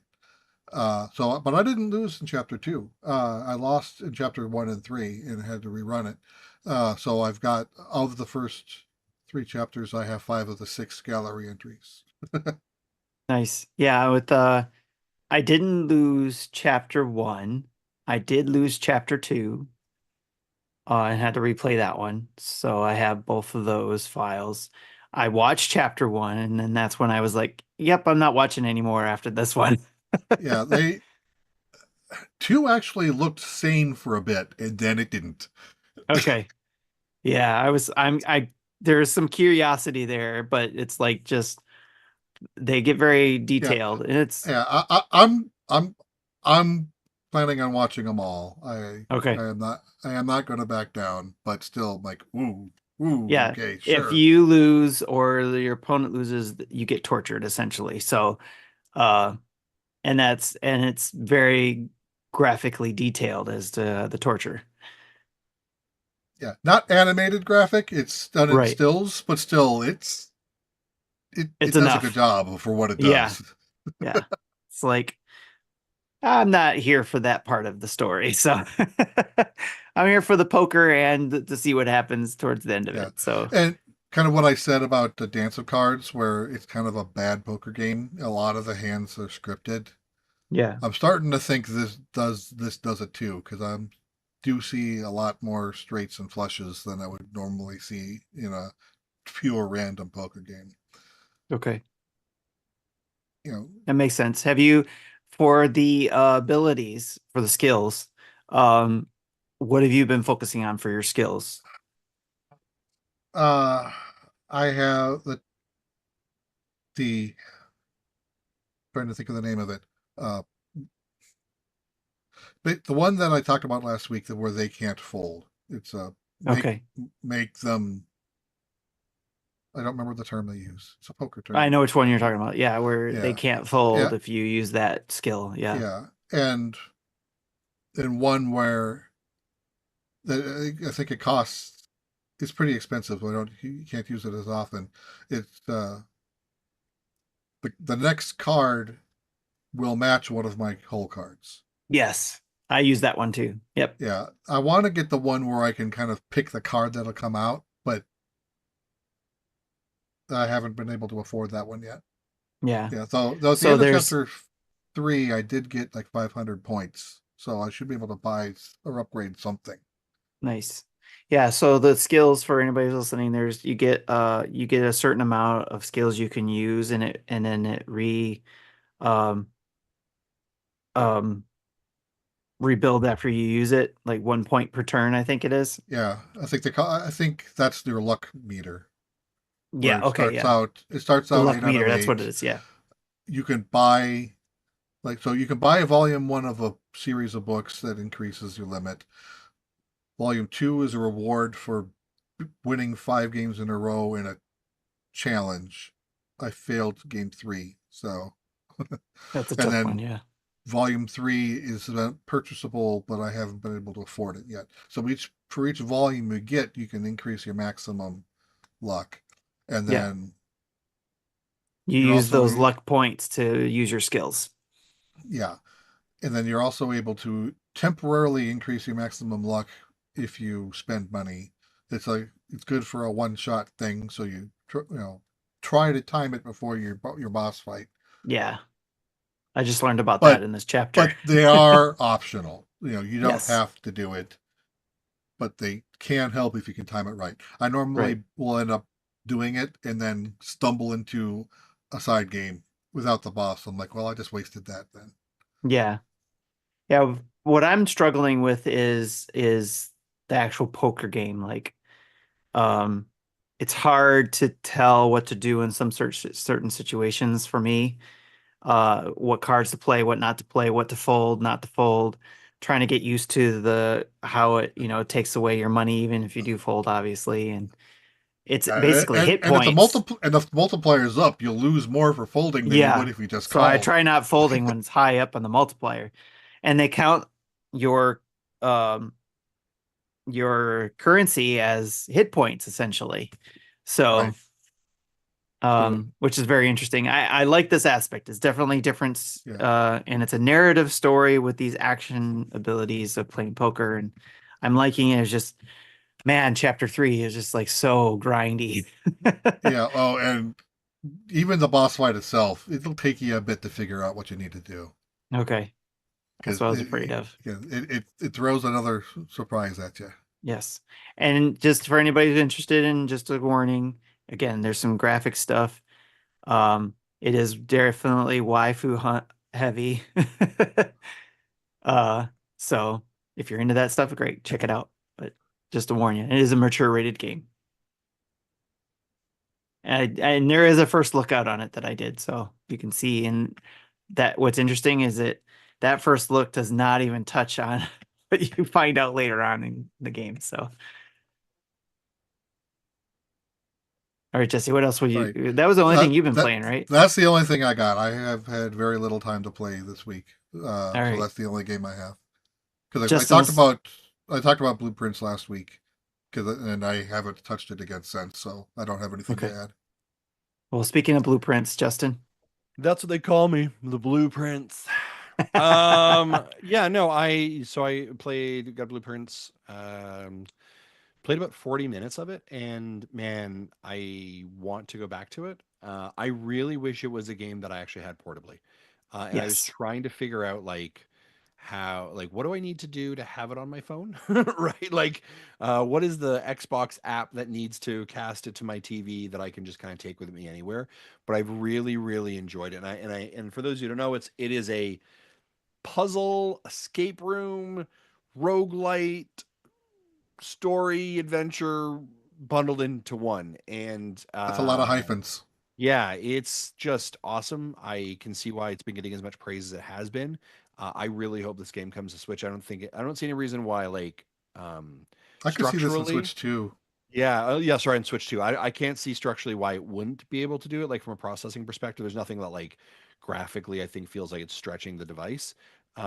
Yeah, But man, I everything just is it's rendered in 3D, so yeah, it would probably pre- uh, push the Switch One pretty yeah, pretty it well. is it is definitely got it, right? And So, and having a mouse control would definitely be a benefit to that Oh, that game. would be So interesting. Yeah. yeah. Yeah, it's definitely one of those brain, works your brain type of games yeah, where you're like thinking and searching through rooms would be like finding the Pickerats in a Layton game. mm. And this is the part that turned Marty off was the fact that it is suggested even in the game that you write down things, take notes. And I was showing this off last week when we were talking about it, my little notebook where I took some notes on it. Uh, it's because I needed to write down like the dartboard math. So just so I had the math down for the dartboard. But I also have notes on my phone where I've taken pictures, I've taken screenshots on the PlayStation to where it goes to the app, and then I can look back on those pictures I've taken. So it's a lot of memory stuff. If you're good with the memory stuff, then you don't need to do that type of thing. But I need to take the pictures and write notes. So, And and with 46 rooms available, that's a yes, lot to memorize. and I enjoy it because I don't feel like it's like just going into, a dozen rooms and then I got to do it all over again. It's a new experience, it feels like every single time. Yes, I may get some of the same rooms again, but I'm finding like there was this one room I got. I forget what the name of the room was. It's a corner room, goes on a 90-degree angle for, going from one door to another. And on the table is a key usually. And I've been doing that one for at least 14 days now. And then just recently, because of where I placed it, there was a treasure in that room in the floor. And I had a shovel and was able to get it out of the floor. And ta-da, I was able to get 40 coins. I had the Nice. shovel once, couldn't find the room. Yeah. But it was because I found a treasure map in the um, observatory. There was a treasure map on one of the tables. And I Ah, grabbed it and it said, "Hey, if here's X marks the spot on the blueprint map." It didn't say what room you had to have. It just said, "Here, if you put a room in I this wonder if the spot." room even matters. You just put I don't anything think the there. room matters. No, I don't think it does because it didn't say what room it had to have. I was thinking I'd have to have a green room there, Yeah. but no, it was a regular room where I dug into the wood floor to get the treasure out. Hmm. That's crazy. Yeah, So I've enjoyed playing it. I think it's great, and so I would say continue to play it if you get a yeah, chance. How and many I do days hope through it have you comes. run through? Sorry, Justin, how many days? I've only done the two. I haven't gone back to it, Okay. unfortunately. I desperately Okay. have to. So that's pretty much as far as I got. I played 2 days worth and I'm probably done with it. Yeah, I did. I just completed for day 14. I forget who it was we were talking with last week, but he beat it in 40, I think he said, or Was that he was up John? to Fort. I know I don't John think it reached out to me and was. said, "Hey, if you need any help, let me know." It's like, okay. But I yeah, don't think it there's was John. It was okay. It someone is else. definitely a notebook game for sure, Yeah. like you mentioned, right? Yeah, because there's the whole goal is to get the I forget the name of the room, but the main room to be able to get into it because there's no key, there's no door. You have to find the levers and the right levers and the right things to do in some of these other rooms in order for that room to open at the other end of the mansion. And that's the whole goal. And then there's that, and then that's still not the end of it because you're still trying to find room 46.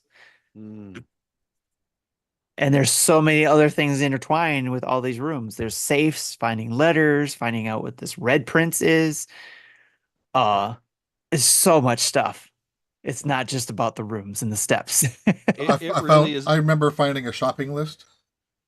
5 oranges, Yes. 5 apples. Yeah. Yep. Yep. The I pantry.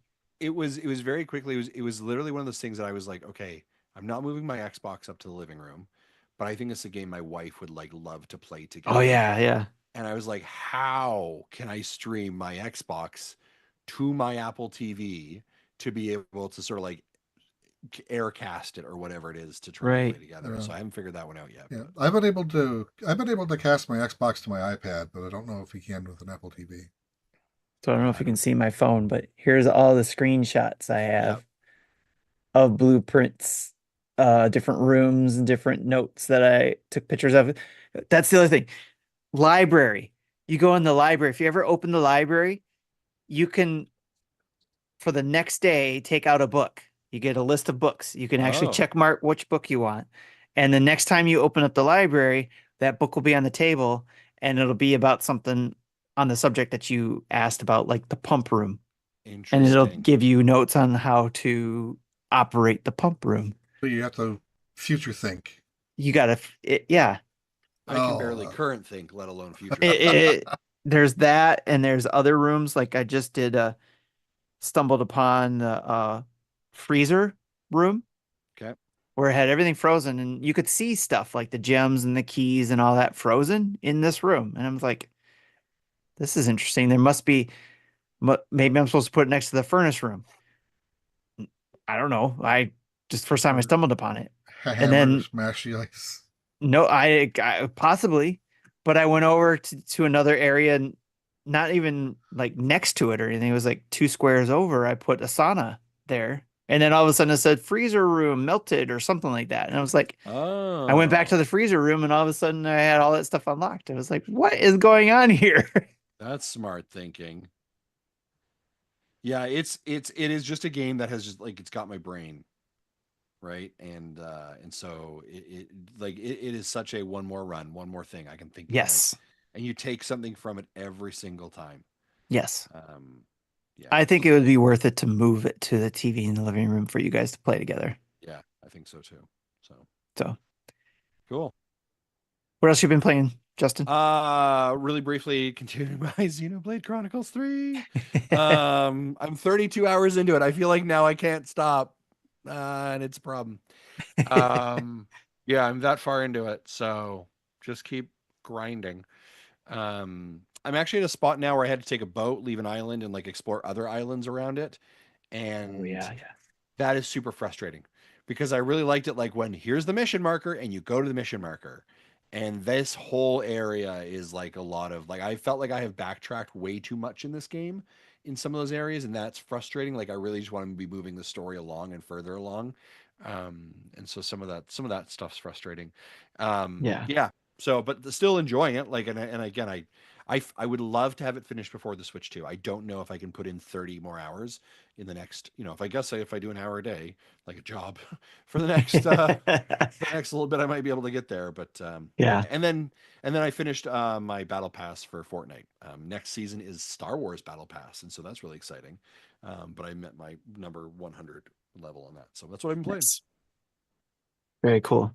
Yeah, and the last things I've been playing, other than the other two games I already mentioned, Split Second I jumped back into on the PlayStation.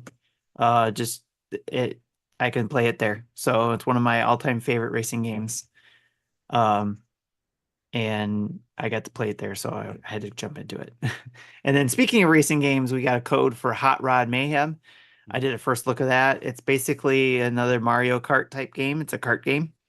And it has some cool little mechanics in it that are different from Mario Kart that I enjoyed, and it seems like another fun twist on kart games. So if you want something different other than Mario Kart or any other kart games you've been playing, probably worth it, or at least putting it on your wish list in case it goes on sale. You might want to pick it up then. So again, that's Hot Rod Mayhem. And Absolutely. that's what I've been playing. Nice. Gentlemen, I just got a text message from my youngest daughter that she needs to be picked up from things she was doing with her friends. I need to bow off for the night. For the rest of this Okay. episode, I may be back for post show, but I do need to step away for probably 15 minutes. Okay. We're Awesome. almost done. We just have a few questions left anyways. So Okay, well, I'm going to throw it to you, Tim. all right. Cool. Thanks. Be back. Bye. I'll leave the call, and then I may be back for Okay. post show. Is that fair? Yeah. Okay, cool. Bye. See you. Bye. All right. Jesse, Tim. let's go to the community spotlight.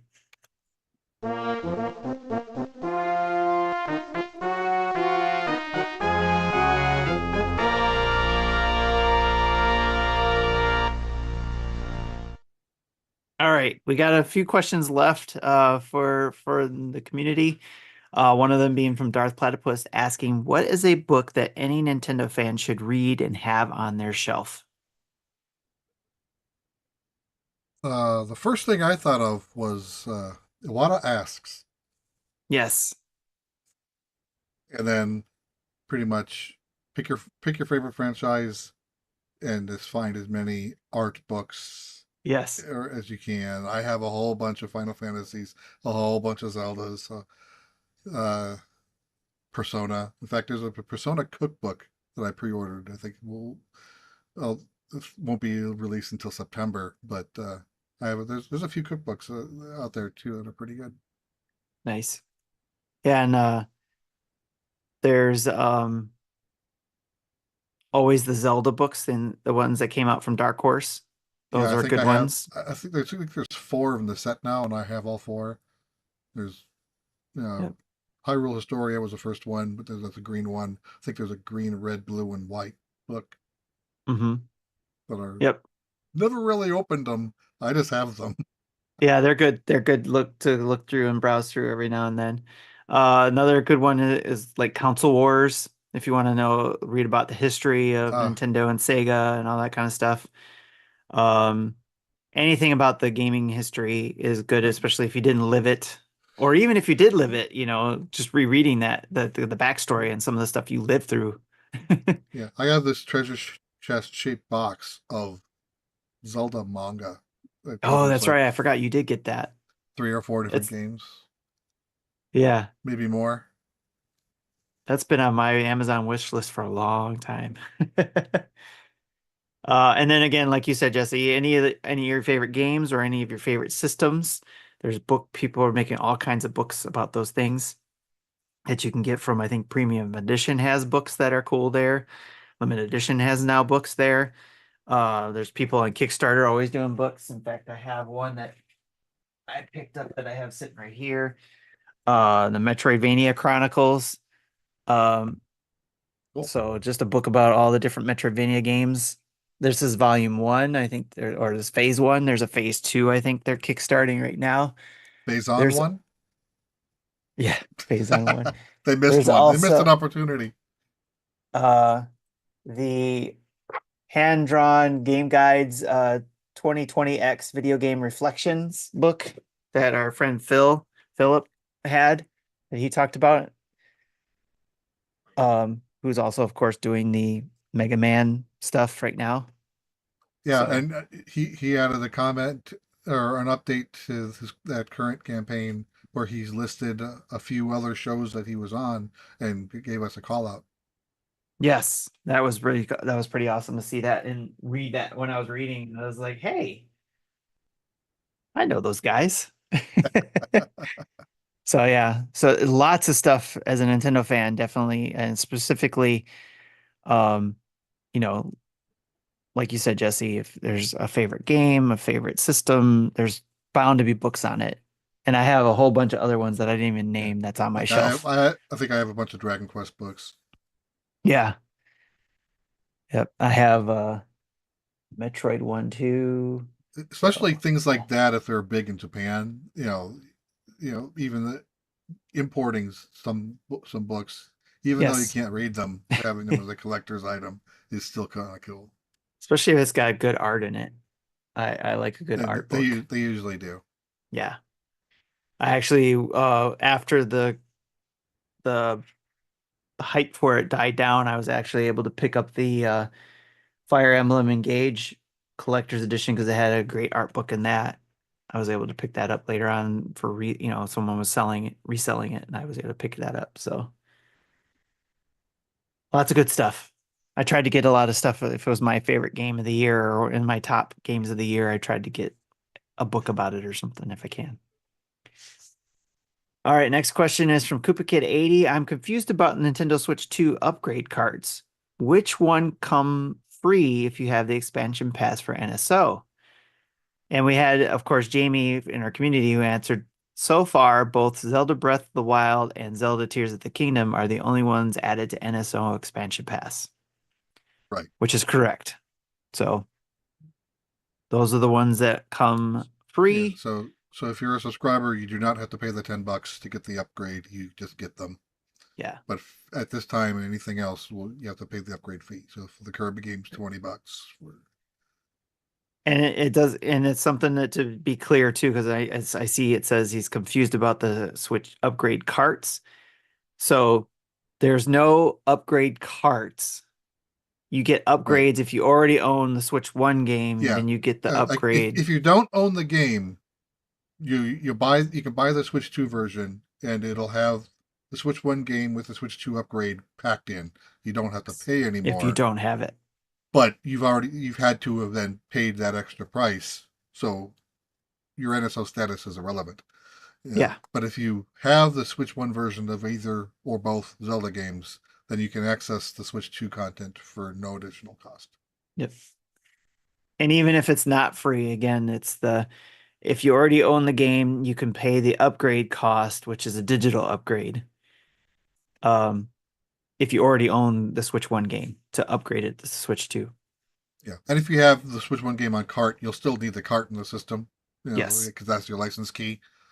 Yep. But if you have it digitally, we'll have the virtual game card. You can transfer it soon. Yes. Yep. Well, And maybe then- we'll have to do videos on that, Jesse. Kind of Yeah, explaining it, and because you've done that in the past where you've done kind of like the how-to or explanation videos. So something we can map out. I'm going to have to think about how I'm going to do that because I'm not going to have a second Switch until June 5th. So Right, yeah. not something I can really do right away. Yeah. Lots of visuals. All right. Another great question. And then Mike Mikey Burgett asks, what was the last midnight event you've done, whether it's gaming console release day or film opening night at the theater, or both if you want to talk about it? I remember we did a for Switch 1, we did a pre-order at GameStop and was able to midnight pick up that. And I think before that, the only other one I can remember that I did was when Final Fantasy 13 came out. Okay. I did that one. Nice. It was a rainy evening and we had to wait outside, so that's kind of sucked. Yes. Switch 1 was my last one I believe I did for the midnight gaming console thing. And immediately came home with it, did a video and everything like that to share with everybody in the Nintendo Dads community. And I wasn't even in the Nintendo Dad yet, so yeah. Doing the midnight films have been difficult because that would be Thursday nights and we're recording. Yeah. Before doing that, before becoming a Nintendo Dad, there were a couple I did midnight showings for. My wife and I would do. I don't remember exactly which films those were though, but they were usually more than likely the Marvel movies. Right. In the first phase. And I think that's when we did those. Yeah, they used to have like 12:01 showings, and then over time they would creep it back and creep it back and creep it back until finally you can say, here's a 7:00 Thursday show. Yeah. Okay, sure, why not? Right. So it's not really midnight anymore. It's 4 hours before it. Yep. All right. That was a big deal for us. We had a lot of fun doing the midnight movies, but now that we're getting older, it's a little harder to do now too. It's like, because Thursday night and you still got to go to work Friday. Yeah. I'm still beat from last night. Right. That is tough. And I've been going to bed earlier and waking up earlier. So, going to bed at 1 or 2 in the morning used to be my normal, but I can't do that anymore. Yeah. And I am hoping to be able to, if I can with Best Buy, be able to switch my order from being mailed to pick up. I will do that, but I doubt it. But I was hoping to be able to pick it up on, that Thursday night, or excuse me, that Thursday morning, technically. It'd be Wednesday night for me. Yeah, true. So I think because being central, I think it'll be 11:00 for me. Okay, I thought it was just midnight, regardless of time zone. It used to be that way, but I think with this, they're allowing it for midnight Eastern. So if you're in Pacific, it's 9:00 and not bad. Nice. Okay. Okay. Very cool. Well, that's it. That's all the questions we have. I guess I get to close out the show for Justin. So looks like it. All right. First, a huge thanks to our Patreon producers, Dave Ernsberger, Jacqueline Amira, and our other 100+ Patreons. Next, a special thank you to our 19 Twitch subscribers and over 1,466 Twitch followers. And a shout out to our 7,963 YouTube subscribers. We're so close to 8,000. We can feel it. We can see it down the road. It's right there. Almost 8,000. I think we'll hit that after PAX, probably, I'm guessing. So thank you to everybody who, if it wasn't for you, for whatever you do, whether you subscribe to us, you follow us, you like us, thank you for everything you've done for us to be able to do these things that we do, like being able to go to PAX, being able to give away Mario Kart World games, being able to get these Switch 2s and share them with you guys to show you what's going on with them and all that kind of stuff. So thank you again for all that. Check out our website at nintendodads.org. And for a list of Nintendo Dads family of podcasts or other recommended podcasts like Star Wars Dads, Mega Dads, Dad Crossing, Retro Logic, and their family of podcasts, again, go to nintendodads.org and you'll get a list of all of those shows that we follow or who are in our family of podcasts. You also can see our latest YouTube videos and tweets, links to all our social media, Patreon, and Extra Life pages, and Nintendo Dads merch link as well. So if you're in YouTube, you can see our merch below. Otherwise, if you don't see that, you can go again to nintendodads.org/merch and see all that stuff. Again, go to manscaped.com. They're one of our sponsors, and you can get 20% off your Manscaped order with free shipping with code NINDADS. I'm getting tongue-tied with this. NINDADS for that code to get 20% off. Email us at nintendodads@gmail.com, especially if you want to send us your 25 Switch games, your top 25, so we can put them in and have the monkeys punch out the top 25 for us. Call in and leave a voicemail at 92925-NDADS or 929-256-3237. Big thanks to OC Remix for the music throughout the show, like the one you're hearing. And download from your favorite podcast app of choice. And please leave us a 5-star review and comment, especially on Spotify, because it doesn't matter which device you're using. You can listen to your podcast on Spotify, and they accept reviews and 5 stars and all that fun stuff. And we love to see those there. For me, for Jesse, for Justin, and for Marty, this is the Nintendo Dads, and we'll check you later. Bye-bye.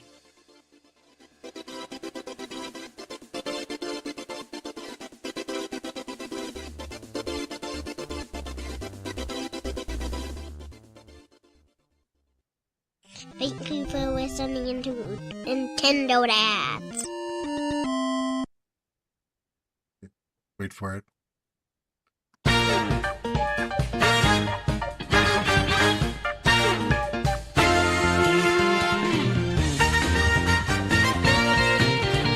Yes. Clear blue skies and warm summer days. We have to find the courage within. Ah, the memories. For whatever comes our way. Our great adventure's about to begin.